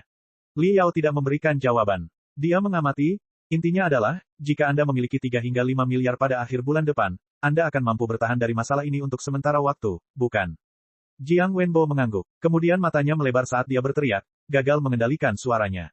Li Yao, apa yang kamu inginkan? Berhenti sejenak setelah mengucapkan setiap kata, Li Yao berkata, aku ingin pergi ke Persekutuan Angin Semilir dan bertemu dengan makhluk yang disebut hiu ini. Jiang Wenbo berseru, kamu tidak tahu apa-apa tentang bisnis dan kamu jelas bukan tandingan hiu. Terlebih lagi, bahkan jika kita dapat memperbaiki masalah pinjaman untuk sementara, masih ada kesenjangan modal yang lebih besar di masa depan jika penjualan binatang iblis detektor tetap pada level saat ini. Ini akan menjadi lubang tanpa dasar. Tidak perlu terjun ke dalamnya. Selain itu, ini hanya spekulasi kami. Kami tidak memiliki bukti kuat untuk mengaitkan seluruh skema pada persekutuan Zephyr. Nanti kau akan memikirkan cara menyelesaikan masalah pendanaan. Selama Tuan Jiang, Saudara Xiong, dan anggota Sekte Laut Gunung lainnya tetap bersatu sampai akhir, pasti akan ada jalan keluar. Sebagai bukti, Li Yao tersenyum. Giginya yang tajam melotot ketika dia berkata, apakah menurut Anda burung Nasar memerlukan bukti kuat untuk melancarkan serangan balik ketika ia tersinggung? Bab 266, Hukum Para Penjahat. Kota angin spiritual terletak ratusan kilometer jauhnya, sebuah kota metropolitan yang makmur di tengah-tengah federasi. Di tengah kota berdiri gedung pencakar langit seperti batu giok yang bersinar kemerahan, yang merupakan markas besar Zephyr Guild, salah satu dari 100 sekte teratas di federasi. Angin bertiup kencang di atap. Seorang pria tampan yang rambutnya cukup panjang hingga mencapai pinggang memiliki ekspresi serakah, wajahnya bersinar karena cahaya kota di bawahnya. Rambut perak panjangnya tak bergerak tertiup angin. Tiba-tiba, lelaki itu menghela napas dalam-dalam yang seolah menyerap seluruh kemewahan kota ke dalam perutnya seperti ikan paus raksasa yang sedang menyedot air. Anehnya, dadanya tidak mengembang meski menarik napas dalam-dalam. Setelah lebih dari 1 menit menghirup, pipinya akhirnya memerah karena puas. Tapi tidak ada tanda-tanda akan menghembuskan napas. Dia berbalik. Tuan Muda, Sekte Laut Gunung dengan tegas menolak proposal merger kami lagi. Dengan hormat, seorang bawahan menyerahkan prosesor kristal kepadanya. Qiu Guanyu, Tuan Muda dari Persekutuan Angin Semilir, yang dikenal sebagai Hiu, menjawab dengan tenang sambil tersenyum kejam, hanya satu lagi perjuangan yang sia-sia dan sekarat. Mangsa yang telah aku gigit di tengah tubuhnya tidak akan pernah bisa kudapatkan, pergi, kan? Dia menyukai perasaan ketika mangsanya berguling-guling di mulutnya, hanya untuk diparut, dikunyah, dan pada akhirnya ditelan. Qiu Guanyu adalah seorang penggarap tipe admin. Jalur budidayanya telah membangun Persekutuan Angin Semilir dengan memimpinnya menelan sekte lain. Setiap kali Guild Zephyr mengambil sebuah sekte dan menjadi lebih besar dari sebelumnya, kekuatan tak terbatas akan diserap olehnya dan meningkatkan kemampuannya secara signifikan. Bisnis adalah perang. Bagi Qiu Guanyu, menelan sekte lain dalam bisnis adalah cara budidaya, sama seperti melawan binatang iblis adalah untuk penggarap tipe pertempuran. Dengan mata terpejam, dia sepertinya telah mendengar tangisan di Sekte Laut Gunung yang setiap metodenya menemui jalan buntu. Kekuatan yang tak terhitung jumlahnya memenuhi darah dan jiwanya. Ketika Sekte Laut Gunung tertanam sepenuhnya, kekuatannya akan mencapai puncak baru. Tuan Muda, saat ini, kita masih memiliki kesempatan untuk bernegosiasi dengan pemilik paten detektor binatang iblis dan membuat kesepakatan baru dengannya. Tidak perlu membuang begitu banyak sumber daya untuk membeli Sekte Laut Gunung. Dia adalah bawahan terpercaya Qiu Guanyu. Karena itulah dia berani mengajukan rencana berbeda. Maksudmu, pria itu, Li Yao. Qiu Guanyu memicingkan matanya dan berkata, dia bukan orang yang rabun jauh. Justru sebaliknya, dia sangat cerdik. Dia pasti sudah menyadari bahwa pendeteksi binatang iblisnya mempunyai nilai yang luar biasa. Jika kita menemuinya sekarang, dia akan tahu bahwa itu mungkin lebih berharga daripada yang dia kira dan dengan demikian memberikan harga yang tidak dapat kami terima. Di samping itu, saya suka memberikan kesempatan kepada orang lain. Tapi hanya sekali saja, tergantung mereka mau memanfaatkannya atau tidak. Terakhir kali, saya memberinya kesempatan dengan mengirim seseorang untuk berbicara dengannya, tapi dia menolak saya. Dia ingin kesempatan kedua, datang dan mohon padaku. 7 hari kemudian, dengan pesawat spiritual menuju desa Gunung Ular yang terletak di perbatasan selatan yang dikenal sebagai kota paling kacau di federasi. Desa Gunung Ular secara resmi dikenal sebagai Kota Ular. Dulunya merupakan desa nelayan kecil di perbatasan selatan federasi. Namun dalam 100 tahun, kota ini menjadi kota super dengan populasi lebih dari 10 juta. Kota Ular adalah kota istimewa yang diklaim sebagai tempat tanpa hukum. Kota ini memiliki pasar gelap, kasino, dan industri abu-abu terbesar yang hampir ilegal di seluruh Star Glory Federation. Dengan uang saku yang cukup, seseorang dapat membeli obat penguat dengan kinerja luar biasa namun kualitasnya tidak stabil. Seseorang dapat membeli semua jenis peralatan serangan sihir yang telah dilarang oleh pemerintah karena kekuatannya yang tidak dapat dikendalikan. Seseorang bahkan dapat membeli materi surgawi dan harta karun duniawi yang latar belakangnya tidak diketahui di sini. Jika seseorang tidak memiliki cukup uang, ia dapat bertarung dan mendapatkan ketenaran di klub pertarungan yang mendebarkan dengan tangannya sendiri. Singkatnya, Kota Ular sama seperti kota hantu bawah tanah, di setiap kota di federasi, hanya 100 kali lebih besar dan lebih mewah. Dapat dikatakan bahwa itu adalah kota hantu super bawah tanah, yang melayani semua penggarap. Pemerintah federal, jika bertekad, tentu saja memiliki kekuasaan untuk menghancurkan kota tersebut. Namun seperti pepatah kuno, siapa yang perkasa cenderung melanggar aturan. Para penggarap terlalu kuat untuk terikat oleh peraturan pemerintah dalam segala hal, dan mereka berharap ada ruang di mana mereka dapat melakukan apapun yang mereka inginkan. Banyak penggarap berada dalam tekanan besar karena bertahun-tahun bertempur di hutan belantara dan mengembara di ambang kematian. Mereka juga membutuhkan tempat untuk melepaskan tekanannya. Tidak sulit untuk menyingkirkan kota ular dalam kenyataan. Namun menghancurkan kota ular dalam pikiran setiap penggarap adalah hal lain. Beginilah cara umat manusia bekerja. Kultivator juga manusia, yang memiliki sisi terang dan sisi gelap. Menekan kegelapan tidak berarti kegelapan akan lenyap, itu hanya akan menimbulkan masalah yang lebih besar setelah terakumulasi. Oleh karena itu, pemerintah sebaiknya juga menetapkan kawasan khusus untuk katarsis mereka.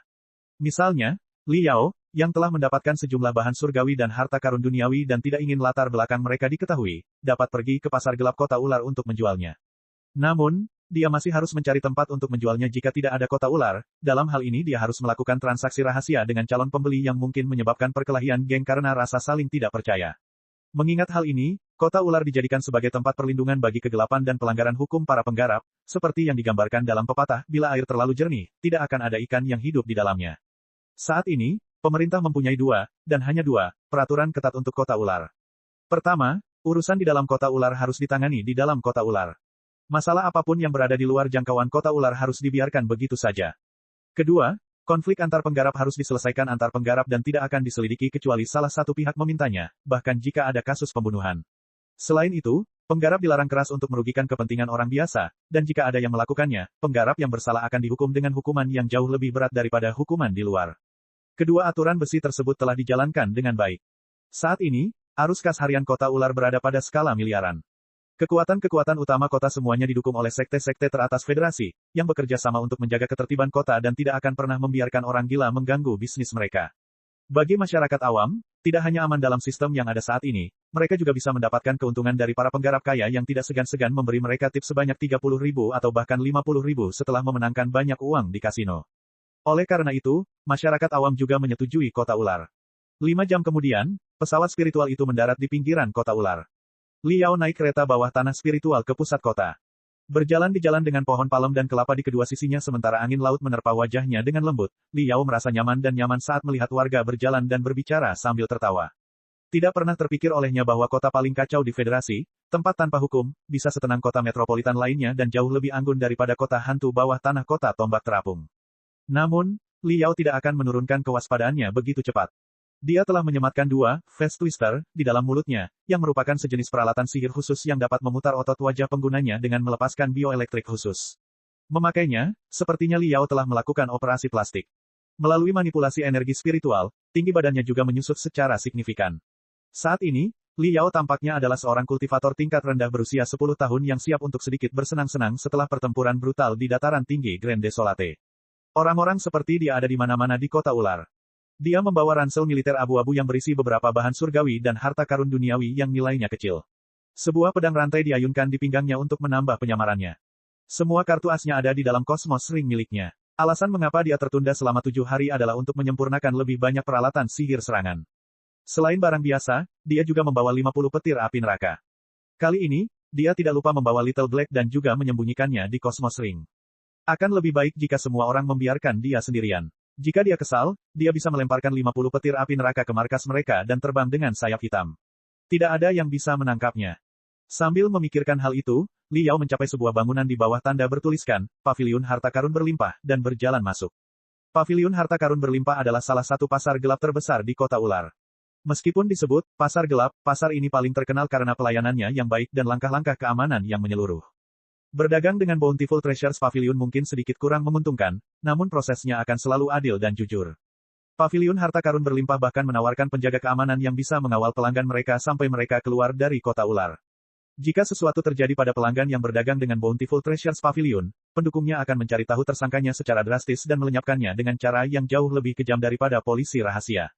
Lantai pertama Paviliun Harta Karun Berlimpah adalah aula untuk pertukaran bahan-bahan umum, tempat puluhan penggarap dengan pakaian serupa dengan Li Yao sedang melakukan bisnis mereka dengan sibuk. Mereka semua mendongak dengan takjub, ketika seorang wanita cantik dan anggun berjalan keluar dan menyapa pendatang baru, Tuan Fang, senang bertemu dengan Anda. Paviliun ini merasa terhormat atas kehadiran Anda. Silakan lewat sini. Manajer kami, Tuan Lin, telah menunggumu. Fang Ping adalah nama samaran yang dibuat oleh Li Yao untuk dirinya sendiri. Itu adalah nama biasa, hampir membosankan, yang tidak mungkin ada hubungannya dengan identitasnya atau masa lalunya. Saat dia dalam perjalanan, dia sudah menjangkau Paviliun Harta Karun Berlimpah dan mengirimkan hologram sisik terlarang naga singa mutan kepada mereka. Materi berharga itu langsung membuatnya menjadi VIP di Bountiful Treasures Pavilion, yang bahkan menugaskan manajer klien senior untuknya. Paviliun Harta Karun Berlimpah bahkan menawarkan untuk menjemputnya dari stasiun. Namun Li Yao menolak karena tidak ingin memamerkan harta miliknya. Orang itu pasti mendapatkan sesuatu yang sangat berharga. Sebuah keberuntungan. Pastinya sebuah keberuntungan besar. Saya berharap suatu hari nanti saya akan diundang ke ruang VIP dan berbicara dengan manajer klien khusus. Banyak penggarap tingkat rendah memandang Li Yao dengan rasa cemburu yang murni. Bab 267, Ember Emas Pertama. Di lift mewah untuk VIP, Li Yao naik ke ruang tamu VIP di lantai 22. Ruangan itu didekorasi dengan gaya kuno, dengan banyak materi surgawi dan harta karun duniawi ditempatkan di rak pajangan di sekitarnya. Li Yao melihat sekilas ke arah mereka dan terkejut. Material surgawi dan harta karun duniawi sangat langka dan mahal, banyak di antaranya sama berharganya dengan sisik terlarangnya, atau bahkan lebih. Materi surgawi dan harta duniawi yang begitu berharga hanya tergeletak di rak pajangan dan berfungsi sebagai hiasan. Paviliun harta karun berlimpah memang kaya raya. Kemudian Li Yao menyadari bahwa ini adalah cara untuk menunjukkan stok Bountiful Treasures Pavilion, dan juga cara untuk membangkitkan kepercayaan pelanggan. Jika seorang pelanggan masuk ke dalam ruangan dan melihat begitu banyak barang berharga, secara tidak sadar dia akan percaya bahwa barang yang akan dia jual tidak seberharga yang seharusnya dan dengan demikian memberikan harga yang lebih rendah untuk barang tersebut. Tuan Fang, halo. Seorang pria parubaya berpenampilan terpelajar dengan rambut berkilau berjalan ke arah Li Yao. Saya Lin Cheng, manajer klien VIP dari Bountiful Treasures Pavilion. Silakan duduk. Li Yao mengangguk padanya. Kemudian dia menepuk-nepuk ranselnya, menandakan bahwa dia tidak ingin membuang-buang waktu untuk berbasa-basi dan lebih memilih langsung ke bisnis. Sambil tersenyum, Tuan Lin menunjukkan Li Yao ke sebuah meja kristal raksasa. Meja kristal telah diukir dari kristal yang utuh dan tanpa cacat. Data dan informasi melompat tanpa henti ke dalam tabel, menunjukkan bahwa itu adalah prosesor kristal tertanam dengan kemampuan komputasi yang luar biasa. Kabut gading menyelimuti meja kristal. Bibrida dari binatang iblis tipe liger dan binatang iblis tipe naga sangat langka di pasaran. Selain itu, menurut hologram yang Anda kirimkan kepada kami, itu adalah binatang bermutasi, yang membuat bahan-bahan darinya semuanya sama, lebih berharga. Yakinlah, Tuan Fang, harganya akan sangat mahal, jika itu benar-benar asli. Tuan Lin berbicara dengan lugas, seolah-olah dia benar-benar berada di pihak Li Yao. Li Yao, meski sadar bahwa manajernya akan mencoba memangkas harga nanti, masih merasa bahwa apa yang dikatakannya tulus dan hangat. Seperti inilah seharusnya penampilan seorang pebisnis sejati. Li Yao mengeluarkan dua timbangan terlarang dari ranselnya dan menaruhnya di atas meja kristal. Kabut gading berkedip, lalu membengkak dan berkokok ke sisik terlarang yang diperiksa dengan cermat tanpa ada detail yang terlewatkan. Ratusan data muncul di dalam tabel kristal. Mengetik cepat di keyboard virtual sejenak, Tuan Lin mengangkat alisnya dan berkata dengan ragu. Tuan Fang, bukannya saya sengaja mengutip Anda dengan harga murah, tetapi keadaan di sini rumit. Dua sisik terlarang dari naga singa mutan yang Anda tawarkan mengandung kekuatan dari kedua garis keturunan. Terlebih lagi, mutasi telah membuat kekokohan mereka jauh lebih besar, lebih baik daripada sisik binatang iblis tipe naga pada umumnya. Itu memang bahan yang sangat bagus. Namun, kondisi pelestariannya kurang baik, yang sepertinya merupakan akibat dari tumbukan yang intensif. Terlihat bagus di permukaan, namun terdapat retakan di mana-mana di dalamnya. Tuan Fang, Anda harus tahu bahwa bahan seperti sisik terlarang adalah yang terbaik untuk menyempurnakan perisai atau baju besi. Namun, mengingat kedua sisik terlarang itu penuh dengan retakan bagian dalam, kemampuan pertahanan yang dapat mereka berikan patut dipertanyakan. Oleh karena itu, mereka nilainya mungkin tidak setinggi yang Anda harapkan. Tuan Lin terus mengetik di keyboard virtual untuk beberapa saat. Kemudian dia mendongak dan berkata, Tuan Fang, ini adalah pertama kalinya Anda berbisnis dengan kami. Skala terlarang dari naga singa mutan juga jarang terjadi. Mengingat kerja sama kita di masa depan, saya akan mengutip Anda 50 juta untuk dua skala terlarang. Bagaimana bunyinya? Li Yao tidak memberikan jawaban. Dia sangat menyadari bahwa kedua timbangan terlarang itu berada dalam kondisi yang buruk, jika tidak, dia tidak akan memutuskan untuk menukarnya sejak awal. Dulu ketika dia berada di Tunderos Sound Mountain, untuk menahan momok ledakan inti iblis, dia telah mengangkat ketiga sisik terlarang di atas kepalanya sebagai perisai, dua di antaranya rusak parah sehingga dia bisa mengetahuinya dengan jelas, tangannya yang kosong. Skala terlarang ketiga relatif utuh. Dia tidak tega menjualnya dan berencana untuk menyempurnakan armor ringan gaya kuno dengan teknik rahasia dari 40.000 tahun yang lalu serta beberapa bahan lainnya. Namun, kutipan 50 juta. Li Yao tidak menunjukkan tanda setuju atau tidak setuju. Dia mengeluarkan dari ranselnya banyak tendon iblis, tulang iblis, cakar iblis, dan gigi iblis yang terpelihara dengan rapi yang semuanya berasal dari naga singa mutan. Tuan Lin agak terkejut. Dia melirik Li Yao dengan cepat dan kemudian fokus pada materi baru dengan sepenuh hati. Sesaat kemudian, dia mengangguk puas.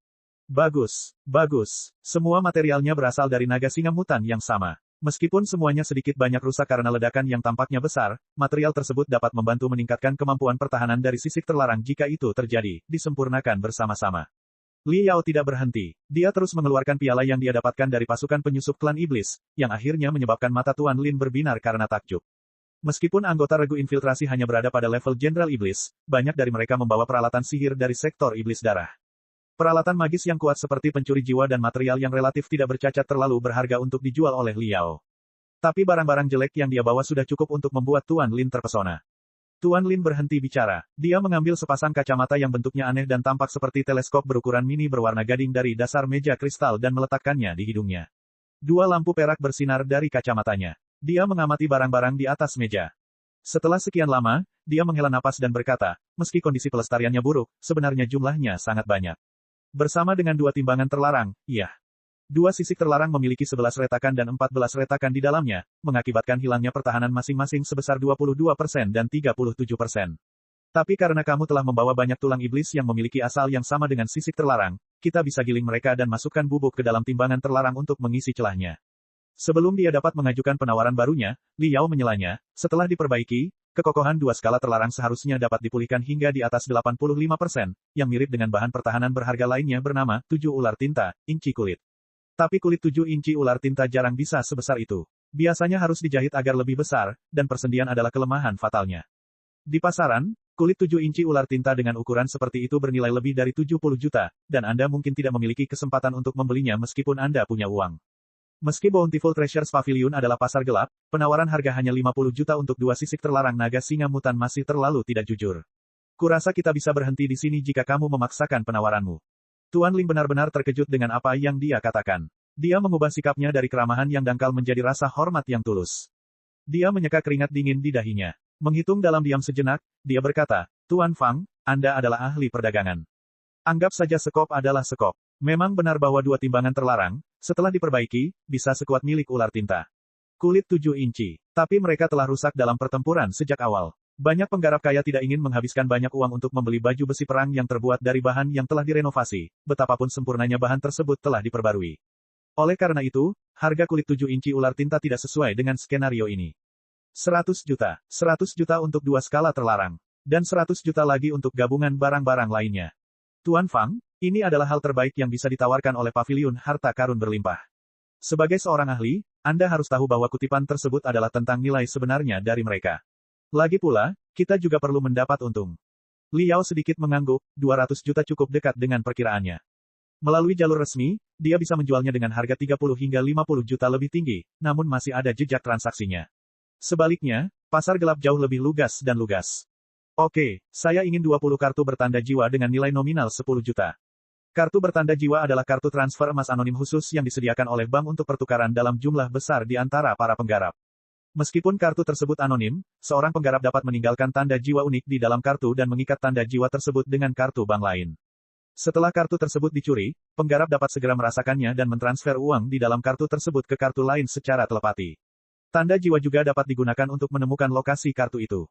Karena anonim dan anti pencurian, kartu bertanda jiwa cukup populer di kalangan penggarap. Tidak butuh banyak waktu sebelum 20 kartu bertanda jiwa ungu dikirimkan ke Liao. Memisahkan 20 pikiran telepati, mengikat kartu bertanda jiwa satu persatu, dan merasakan 10 juta di masing-masing kartu, Liao sangat pusing sehingga dia merasa sedang berdiri di atas tumpukan kapas. Banyak perasaan yang bergulir di benaknya. 1,5 tahun yang lalu, dia masih seorang anak laki-laki yang tidak memiliki ketenaran atau kekayaan di antara siswa kelas umum di taman bermain sekolah menengah kedua Crimson Nimbus menyaksikan Vian Blade Peng Hai yang bergengsi terbang di langit, air liur menggantung di bibirnya. Pada saat itu, dia diberitahu bahwa penggarap seperti Vian Blade Peng Hai semuanya adalah miliarder. Tampaknya itu adalah mimpi yang tidak dapat diraihnya. Tapi sekarang, dia juga menjadi miliarder.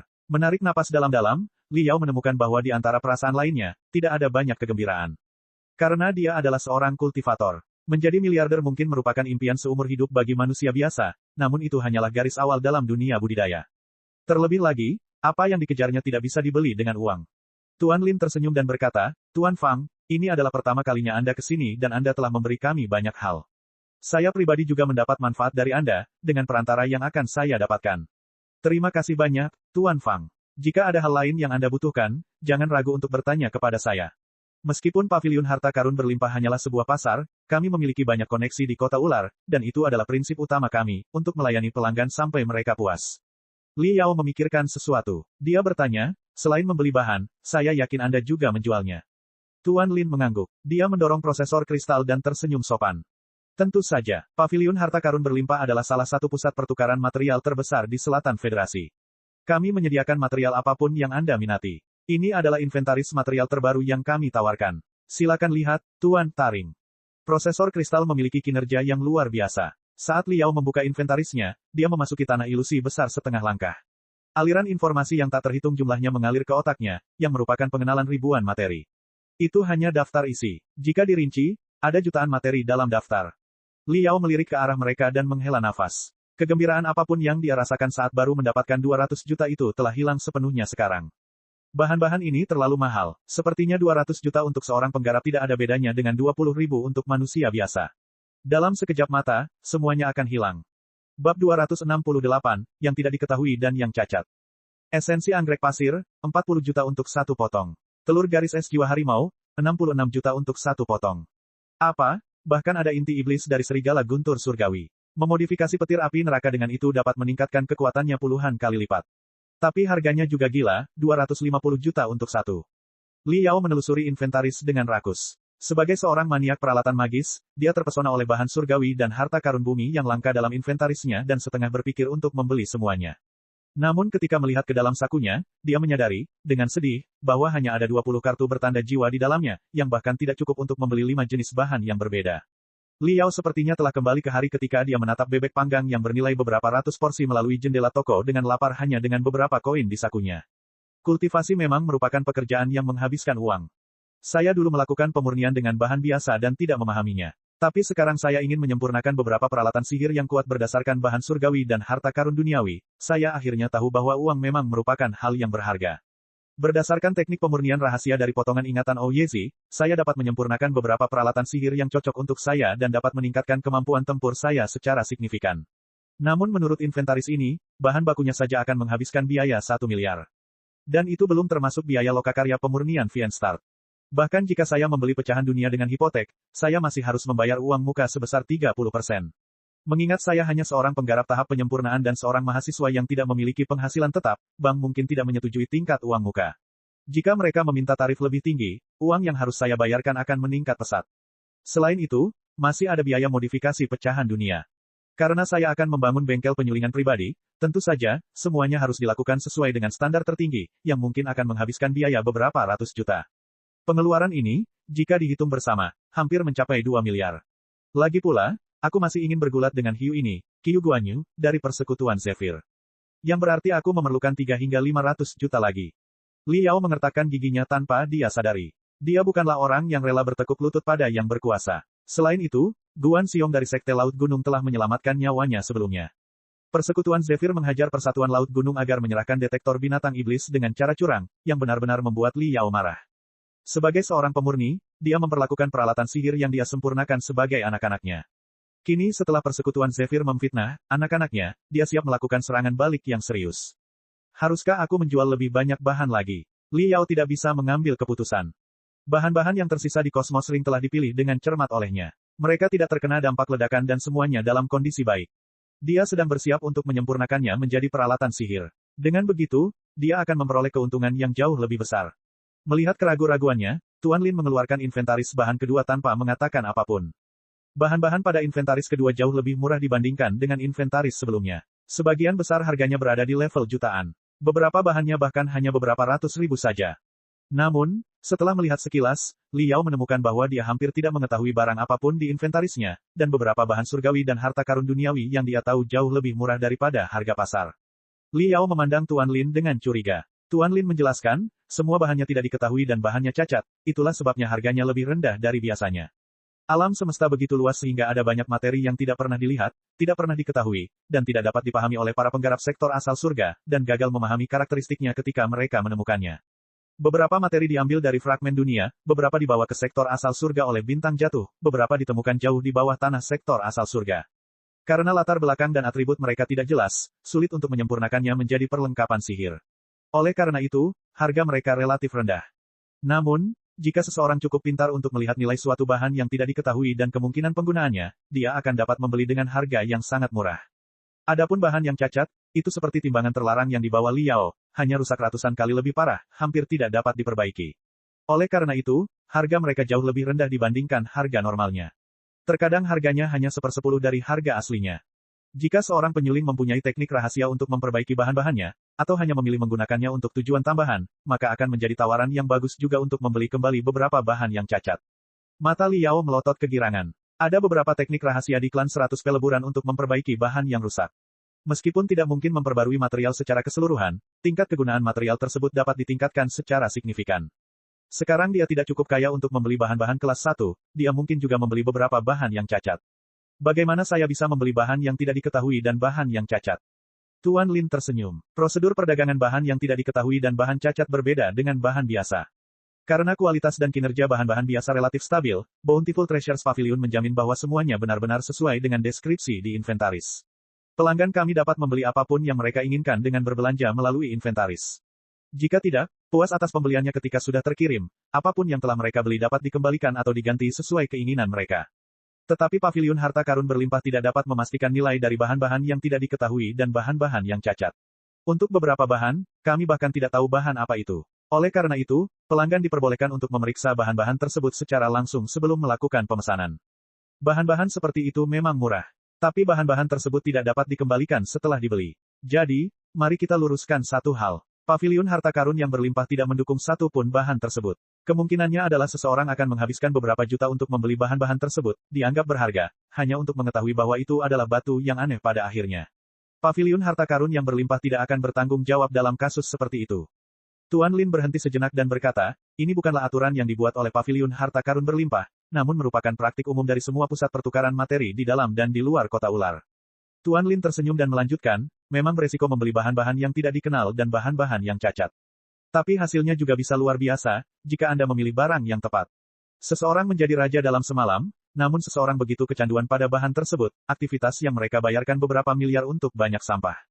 Menariknya, banyak penggarap menyebut membeli bahan yang tidak diketahui dan bahan yang cacat sebagai perjudian harta karun, yang bahkan lebih menarik bagi mereka daripada membeli bahan biasa.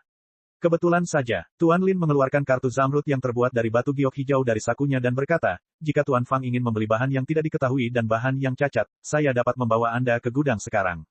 Namun, kumpulan bahan baru akan diperlukan, akan dikirim besok, yang konon berisi beberapa material tak dikenal dari dunia lain.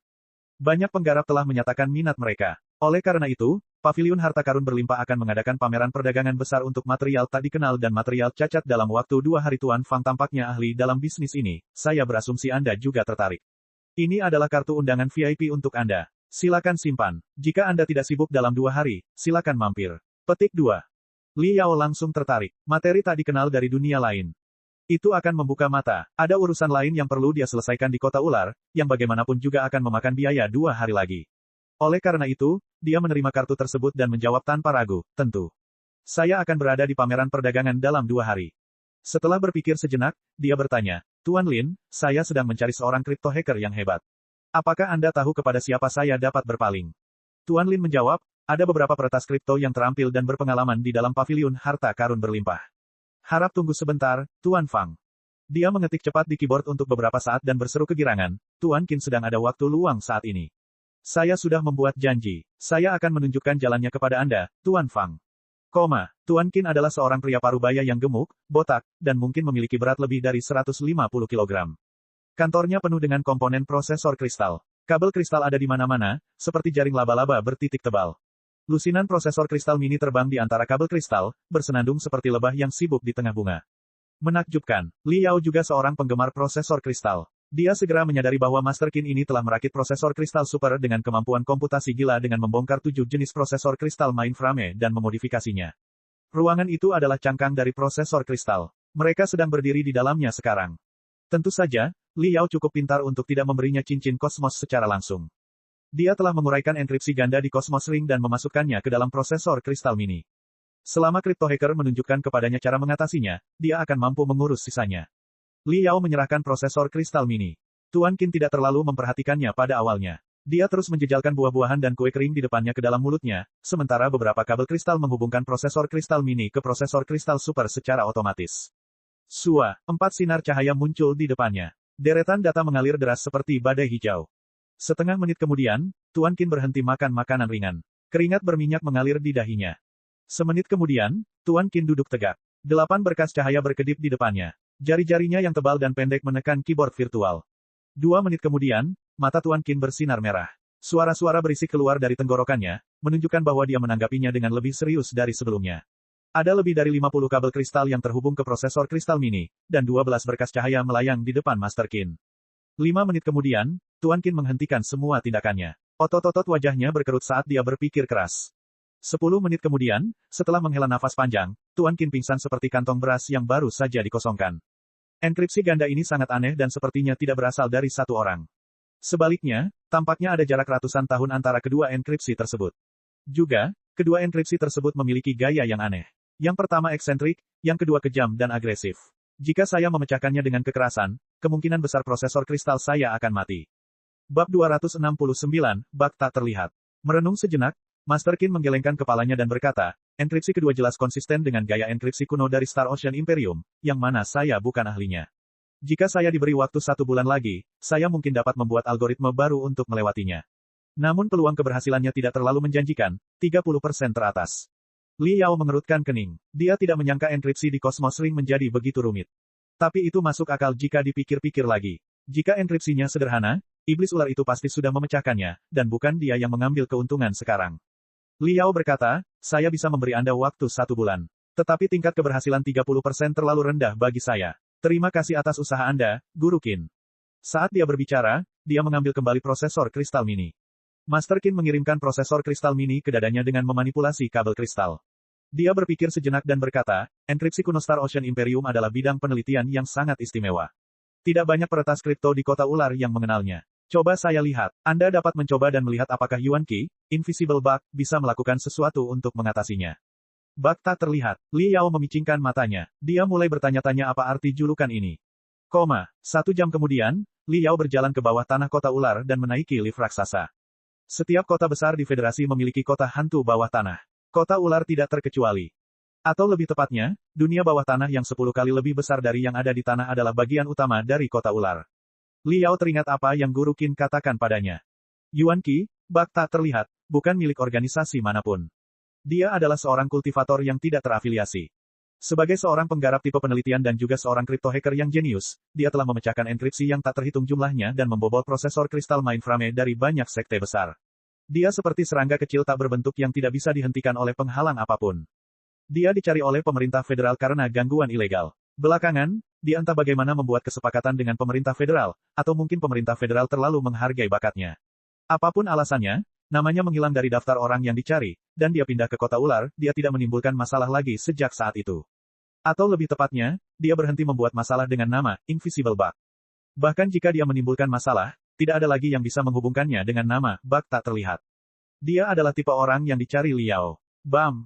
Lift berhenti di kota ular bawah tanah tingkat 37 yang minus. Saat Li Yao berjalan keluar, aroma karat dan gelombang panas yang familiar menerpa wajahnya. Yang terjadi selanjutnya adalah suara kendaraan yang meledak, teriakan para penonton yang serak, dan teriakan rangkaian power rune yang kelebihan beban. Bahkan udara pun terasa terbakar. Di depan Li Yao ada lusinan bangunan logam raksasa dan bobrok yang tampak seperti sarang burung yang terbuat dari baja. Di antara celah sarang burung itu terdapat trek balap kusut yang berkelok-kelok tinggi dan rendah. Hampir 100 angkutan melaju di trek balap, tidak ada satupun yang mau melambat sedikitpun. Ada juga banyak auditorium di dalam sarang burung, di mana banyak penonton yang bersorak kegirangan.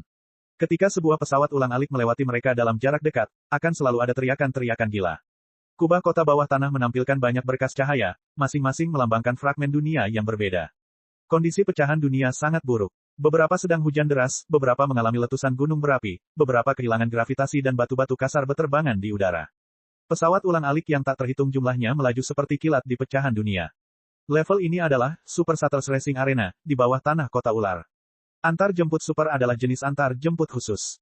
Pesawat ulang-alik bersenjata seperti Mystic Bird Battle Shuttle dan Crimson Flame Battle Shuttle, meskipun harganya mahal, lebih fokus pada kemampuan tempur.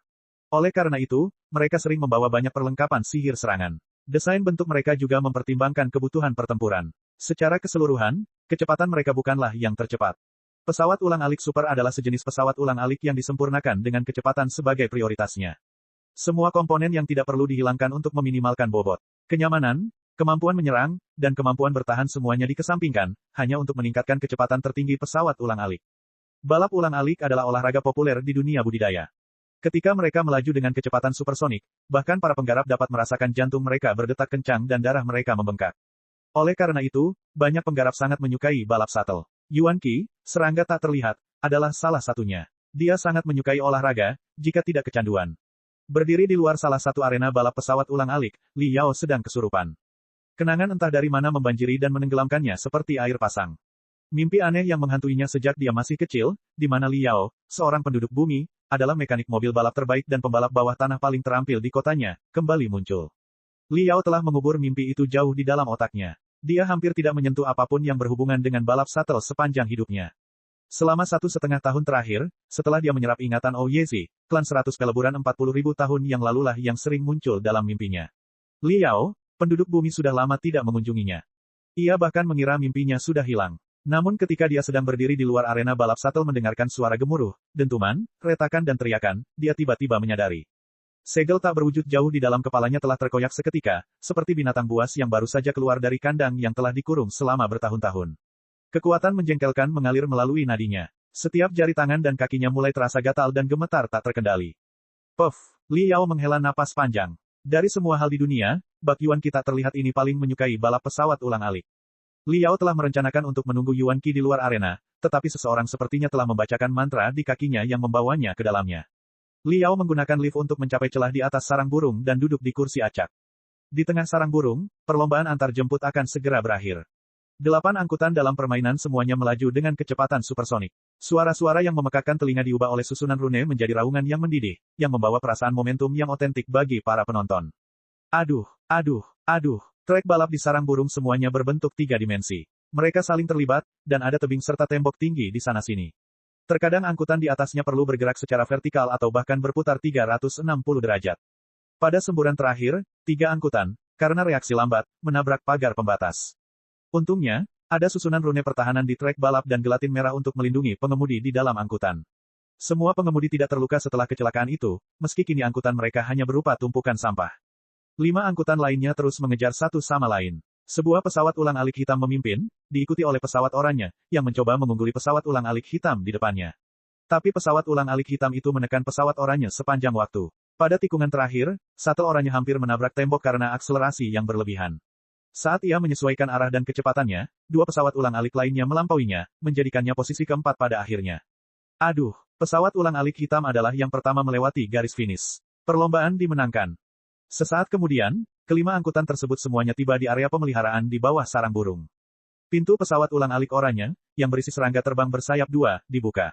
Seorang pria muda, yang memiliki lingkaran hitam di bawah matanya dan kulit pucat yang menandakan kehidupan di dalam ruangan sepanjang tahun, melompat keluar dari pesawat ulang-alik dan mengumpat sambil membanting pintunya. Yuan Qi, kamu kehilangan 3 juta lagi dariku setelah pertandingan ini. Seorang pemuda jangkung merangkak keluar dari pesawat hitam yang dilukis dengan pola setan dan tertawa. Wajah Yuan Qi memerah karena malu, urat di lehernya menonjol. Dia menginjak kakinya dan berseru, Gaorong, jangan melebih-lebihkan dirimu sendiri. Aku sedikit lamban pada belokan terakhir, kalau tidak, aku pasti akan melampauimu. Aku akan memodifikasi pesawatku sekarang. Ayo balapan lagi, aku tantang kamu. Gaorong, pemuda jangkung, tersenyum dan menjawab dengan santai, kapan saja. Kita bisa memainkan permainan sebanyak apapun yang kamu inginkan selama kamu masih punya uang untuk kehilangannya. Arena balap shuttle menawarkan shuttle super untuk disewakan kepada pengunjung. Namun sebagian besar keuntungannya berasal dari penjualan dan modifikasi angkutan super. Pesawat ulang-alik super bahkan lebih mahal daripada pesawat ulang-alik bersenjata seperti Mystic Bird Battle Shuttle atau Crimson Flame Battle Shuttle saja. Biaya untuk meningkatkan dan memodifikasinya adalah sebuah jurang maut. Penggemar angkutan super sebagian besar adalah penggarap kaya. Bukan hal yang aneh jika 2 pesaing, ketika sedang bertengkar, menghabiskan jutaan dolar untuk meningkatkan kualitas angkutan mereka saat itu juga. Yuan Qi adalah pelanggan tetap arena balap super shuttle ini. Saat dia menyatakan perang terhadap lawannya, banyak anggota staf yang menyeret pesawat supernya ke bengkel modifikasi. Seorang pria tua berambut abu-abu, tampak profesional memegang prosesor kristal dan meminta Yuan Qi untuk memilih rencana peningkatan. Biaya rencana tersebut, tentu saja, sangat besar. Li Yao melangkah maju. Tuan Yuan, Tuan Qin dari Paviliun Harta Karun Berlimpah telah merujuk saya kepada Anda. Saya mempunyai enkripsi ganda yang, menurut dia, hanya Anda yang mampu memecahkannya di seluruh kota ular. Yuan Qi tidak mendengarnya. Dalam keadaan memerah, matanya tertuju pada rencana peningkatan yang gemilang saat dia menggerogoti. Bagus, bagus, bagus. Saya ingin modul daya model terbaru dan juga sistem sprintnya. Haha, kecepatan tertinggi saya akan ditingkatkan 3%. Bocah Gaorong itu pasti sudah mati. Li Yao mengerutkan kening. Dia meninggikan suaranya. Tuan Yuan, Yuan Qi bahkan tidak repot-repot melihatnya. Melambaikan tangannya, dia berkata dengan acuh tak acuh, tunggu sampai aku mengalahkan Gao Rong di game berikutnya. Liao melirik rencana peningkatan dan alisnya semakin erat. Dia tidak ingin menyia-nyiakan waktunya, jadi dia berkata dengan lugas, tetapi kamu hanya akan lebih lambat dengan rencana baru ini. Kamu tidak akan mengalahkannya bahkan jika kamu memainkan 10 pertandingan lagi dengannya. Apa, kali ini, Yuan Qi akhirnya mendongak. Mata segitiganya melotot, apa katamu? Orang tua yang telah mempromosikan rencana peningkatan ke Yuan Qi memandang Liao dengan ketidakpuasan dan berkata, Tuan yang terhormat, Aurora Autos adalah dealer antar jemput terkenal yang telah beroperasi selama beberapa dekade di kota ular. Kualitas barang dan layanan telah mendapat pujian universal. Rencana peningkatan terdiri dari komponen pesawat ulang-alik super model terbaru. Meskipun harganya agak mahal, mereka pasti akan meningkatkan kinerja kendaraan. Berdasarkan apa yang Anda katakan fitnah seperti itu. Liao berkata, jangan salah. Saya tidak mengatakan bahwa rencana peningkatannya tidak bagus. Saya hanya mengatakan bahwa Tuan Yuan, terlalu lemah. Bab 270, Cacing Hitam. Yuan Qi melambaikan tangannya dan melompat seperti monyet yang pantatnya terbakar. Sambil menunjuk hidungnya yang memerah, dia berteriak, saya terlalu lemah. Anda, tidak ada ekspresi di wajah Liao. Dia menjelaskan, mengingat Anda hanyalah seorang amatir, Anda cukup terampil. Akselerasi linier dan putaran Anda di tikungan cukup mengesankan. Namun seorang amatir hanyalah seorang amatir. Anda kurang memiliki banyak pelatihan dasar. Ketika semuanya baik-baik saja, Anda baik-baik saja, tetapi ketika ada keadaan darurat seperti 3 angkutan super yang menabrak pagar pembatas sebelumnya, Anda akan terkena dampak yang serius. Juga, kamu kurang tenang saat tertinggal. Kamu bahkan diprovokasi oleh lawan dan melakukan putaran terakhir yang mengerikan, yang pada akhirnya menyebabkan kamu terjatuh dari posisi kedua ke posisi keempat. Apakah ada masalah menyebut kamu terlalu lemah? Lengan ayun Yuan Qi tiba-tiba kehilangan momentum. Dia adalah seorang pembalap amatir terkenal di kota ular. Aurora Autos, untuk menariknya agar mengeluarkan lebih banyak uang, sering kali menyanjungnya sebaik mungkin. Dia belum pernah mendengar pengamatan tajam seperti itu sebelumnya. Orang tua Aurora Autos berambut abu-abu juga terpesona. Dia memeriksa Liao dengan cermat. Yuan Qi bingung untuk sementara waktu. Lalu dia berteriak lagi, kamu baru saja mengatakan bahwa semakin aku mengupgrade pesawat superku, akan semakin lambat jadinya. Kenapa begitu? Liao berkata, kamu membuat kesalahan yang biasa terjadi di kalangan amatir. Semakin cepat, semakin baik, semakin ringan, semakin baik. Ini adalah kesalahpahaman yang diterima dengan baik, karena kamu tidak pernah memikirkan apakah kamu mampu memanfaatkannya atau tidak. Kurangnya latihanmu menyebabkan gaya balapmu tidak stabil. Semakin cepat dan ringan pesawat ulang-alik supermu, semakin sulit bagimu untuk mengemudi. Jika Anda mengemudikannya sendiri, atau Anda selalu memimpin tanpa gangguan, itu akan baik-baik saja. Tetapi ketika Anda sedang bersaing dengan seseorang dan perhatian Anda teralihkan, atau ketika shuttlecock Anda dibenturkan, Anda akan terburu-buru dan tidak tahu apa yang harus dilakukan. Menurut apa yang saya lihat di lap terakhir Anda sudah hampir tidak bisa mengendalikan kecepatan itu. Beruntung Anda tidak menabrak apapun saat itu juga. Tetapi rencana peningkatan yang baru saja Anda pilih meniru tulang binatang naga tipe elang, yang akan mengurangi berat pesawat ulang-alik super Anda sebesar 2% dan meningkatkan kecepatan sebesar 3%. Ini jelas bukan sesuatu yang bisa Anda tangani. Jika Anda memilih rencana ini, pesawat ulang-alik Anda akan bergetar seperti lilin yang ditiup angin dalam 2 putaran. Kebingungan di wajah Yuan Qi berubah menjadi frustrasi. Dia bergumam. Maksudmu aku akan tetap kalah? Tidak tepat. Liao berpikir sejenak dan berkata, kamu sama terampilnya dengan pengemudi pesawat ulang-alik hitam. Dia hanya sedikit lebih baik darimu. Dia melakukan kesalahan yang sama seperti yang Anda lakukan. Dia juga terlalu memperhatikan bobot dan kecepatan serta mengabaikan stabilitas. Dia hampir tidak bisa mengendalikan kendaraannya pada kecepatan itu. Menurut pendapat saya, Anda harus beralih ke sistem arai rune yang kurang kuat dan mengurangi output daya sebesar 5% hingga 6%. Untuk cangkangnya, Anda tidak memerlukan bahan biomimetik untuk itu. Bahan paduan biasa apapun bisa digunakan. Akan lebih baik jika pesawat ulang-alik Anda 7% hingga 9% lebih berat daripada saat ini. Benar, Anda punya kebiasaan condong ke kiri saat berakselerasi. Anda mungkin ingin mempertimbangkan hal itu saat mengonfigurasi sistem keseimbangan kendaraan. Lakukan sedikit penyesuaian pada sirip stabilizer dan Anda siap berangkat. Setelah modifikasi seperti itu, Anda seharusnya bisa menemukan keseimbangan antara kecepatan dan kegunaan. Lagi pula, menurut saya lawan Anda kurang bagus di bagian vertikal trek balap, terutama di lintasan vertikal. Pergerakannya kaku di bagian tersebut. Saya berasumsi dia mungkin korban akofobia. Anda dapat mencoba menyerangnya di lintasan balap vertikal dan mematahkan ritmenya. Akan lebih baik lagi jika Anda dapat mengganggu pikirannya. Mengenai rencana peningkatan apa yang harus dipilih, Anda mungkin ingin mendengarkan pendapat pria ini di sini. Sambil menggaruk wajahnya, Yuan Qi mengangguk setuju. Dia menoleh ke lelaki tua berambut abu-abu itu. Keringat dingin mengucur di dahi pria itu karena dia tahu dia telah bertemu dengan seorang ahli sejati hari ini. Rencana peningkatan Liao semuanya didasarkan pada material biasa. Tidak akan ada banyak keuntungan di dalamnya. Namun, dia tidak berani menegaskan rencana peningkatannya. Misalkan rencana peningkatan yang dia rekomendasikan terlalu berat bagi Yuan Qi dan pesawat ulang-alik yang dimodifikasi itu akhirnya menemui hambatan, maka penghargaan terhadap Aurora Autos akan diremehkan, karena Li Yao telah memperingatkan mereka sebelumnya namun mereka bersikeras melakukannya. Karena Yuan Qi adalah pelanggan lama, Aurora Autos tidak akan membunuh angsa yang bertelur emas. Merenung sejenak, lelaki tua itu tersenyum dan berkata dengan tulus, pria ini ada benarnya. Ini salah saya karena saya gagal melihatnya secara keseluruhan. Saya bisa menggambar rencana peningkatan baru sesuai dengan idenya. Dengan cara ini, tolong, Tuan Yuan. Yuan Qi terlalu terburu-buru untuk tinggal lebih lama lagi. Dia memberi isyarat agar Li Yao menunggu sebentar dan mengikuti lelaki tua berambut abu-abu itu pergi. Namun, Li Yao tidak merasa terlalu percaya diri dengan ucapannya. Kemenangan atau kegagalan balap Super Shuttle bisa ditentukan dalam 1 detik. Ada terlalu banyak faktor yang dapat mempengaruhi hasil pada putaran kedua. Pesawat ulang-alik super yang lebih baik tidak bisa menjamin kemenangan pada akhirnya. Performa di tempat itulah yang paling penting.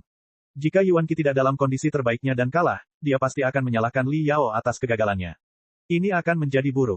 Namun seseorang tidak dapat membatalkan apa yang telah dikatakannya. Li Yao hanya bisa duduk dan menonton pertandingan balap lainnya sambil menunggu dengan sabar. Pembalap yang ikut balapan semuanya amatir. Li Yao kehilangan minat pada mereka setelah menonton beberapa putaran. Bosan, dia menutup matanya dan menampilkan desain struktur mistik skeleton Battle Suite di otaknya.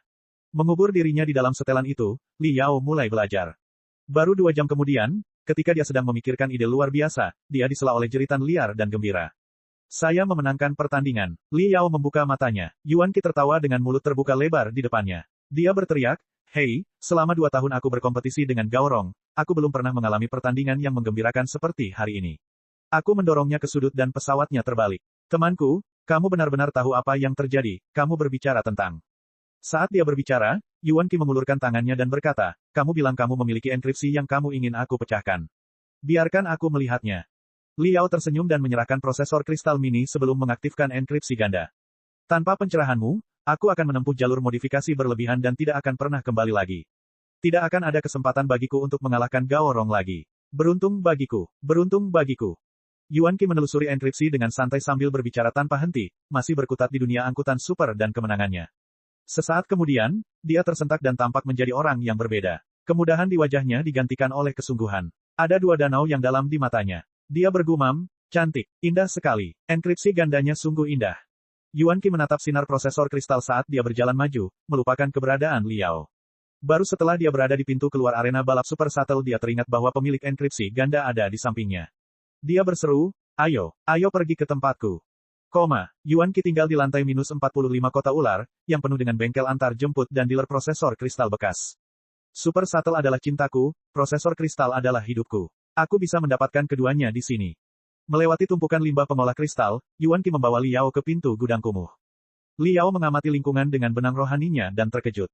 Di luar gedung yang tampaknya bobrok itu, ada sekitar 20 penghalang rumit yang menjaga pintunya seperti setan yang tak terlihat. Jika seorang pencuri yang tidak menyadari keberadaan mereka membobolnya, dia pasti akan terjebak atau bahkan dibunuh oleh mereka. Yuan Qi melambaikan tangannya. Semua penghalang lenyap seketika, dan pintu gudang terbuka perlahan. Kamu kembali, Tuan. 2 sosok virtual menyambut mereka saat mereka memasuki gudang. Salah satunya adalah seorang wanita cantik dan dewasa berusia 30-an, sementara yang lainnya adalah seorang gadis memikat yang baru mencapai usia dewasa. Mereka begitu jelas sehingga orang dapat melihat payudara mereka memantul saat mereka membungkuk kepada tuannya. Batuk, Li Yao merasa malu. Sambil tersenyum licik, Yuan Qi membual, kiri kecil dan kanan kecil adalah 2 pemikiran telepati yang aku tulis. Kemampuan komputasi mereka sangat kuat sehingga bisa disebut jiwa buatan. Mereka jauh lebih berguna daripada gadis di kehidupan nyata, belum lagi mereka berbicara lebih sedikit. Saya juga dapat menulisnya untuk Anda, jika Anda mau. Anda dapat menyimpannya di prosesor kristal mini dan membawanya kemanapun Anda pergi inginkan dan lakukan apapun yang kamu inginkan. Ini sangat menyenangkan sehingga aku jamin kamu akan kehilangan minat pada gadis-gadis biasa. Li Yao tidak menunjukkan ekspresi. Dia berkata, terima kasih, Tuan Yuan. Saya lebih tertarik pada enkripsi ganda saat ini. Bibir Yuan Qi melengkung. Mengasihani kurangnya rasa romantis Li Yao, dia melemparkan prosesor kristal mini itu ke atas. Lebih dari 10 kabel kristal keluar dari kegelapan dan menyelimuti prosesor kristal mini. Sekitar 40 berkas cahaya stereoskopis jatuh dari atap dan membentuk singgasana emas berkilauan tempat Yuan Qi duduk. Papan ketik virtual berwarna-warni yang penuh dengan rune misterius yang 5 kali lebih besar dari papan ketik biasa dipasang di depan Yuan Qi. Saat ini, Yuan Qi seperti seorang kaisar yang telah mengambil kembali mahkotanya, atau seorang jenderal yang akan memeriksa parade ribuan tentara. Musang itu telah pergi. Berdiri di hadapan Li Yao saat ini adalah seorang pria kuat dengan aroma fluktuasi spiritual yang intensif di sekelilingnya. Kabel kristal yang tak terhitung jumlahnya menari di belakangnya seolah-olah itu adalah rambutnya. Apakah ini kekuatan sebenarnya dari bak tak terlihat, peretas enkripsi super? Li Yao memujinya dalam pikirannya. Serangga yang tidak terlihat itu memang jauh lebih mengesankan daripada Master Qin dari Bountiful Treasures Pavilion. Luar biasa, Guru. Anda memecahkan enkripsi lagi, Guru. Anda sangat tampan saat memecahkan enkripsi, Guru. Dua jiwa buatan itu bernyanyi dan menari di sekitar Yuan Qi. Sesekali mereka akan membungkuk ke telinga Yuan Qi dan mengerang dengan cara yang sangat meresahkan secara seksual. Petik 2 titik titik titik. Oke, aku menganggapnya terlalu tinggi. Li Yao tertegun dan tidak berani menatap mereka. Sesaat kemudian, kabel kristal di belakang Yuan Qi semuanya terentang lurus. Dengan membanjirnya energi spiritual, ukuran mereka tampaknya telah bertambah berkali-kali lipat. Sementara itu, angka dan aliran data yang tak terhitung jumlahnya muncul pada berkas cahaya stereoskopis yang kemudian diubah menjadi pola aneh oleh operasi Yuan Qi yang lambat namun tegas. Ribuan gelembung kecil berwarna merah dan putih muncul di berkas cahaya. Beberapa cacing hitam sedang berkeliaran dan mencari celah di dalam gelembung. Begitu cacing menemukan celah, mereka akan menembus gelembung melalui celah tersebut dan mencemarinya. Gelembung itu kemudian berubah menjadi hitam dan cepat layu. Ini adalah teknik pemecahan enkripsi yang saya temukan sendiri. Ada kebanggaan dalam suara Yuan Qi. Gelembung merah putih yang Anda lihat adalah enkripsi yang telah diurai ganda dan disimulasikan ganda. WOM adalah pemikiran telepati yang korosif dan menular yang saya tulis beberapa hari yang lalu berdasarkan 37 algoritma berbeda. Dan aku menamai pemikiran telepati itu, cacing hitam. Cek cek cek cek cek cek cek cek. Rakan-rakan kultivator sekalian, sebelum retret, sila terus berkultivasi untuk jurus subscribe, like, share dan komentar agar sekte novel Sadim terus berkembang pesat.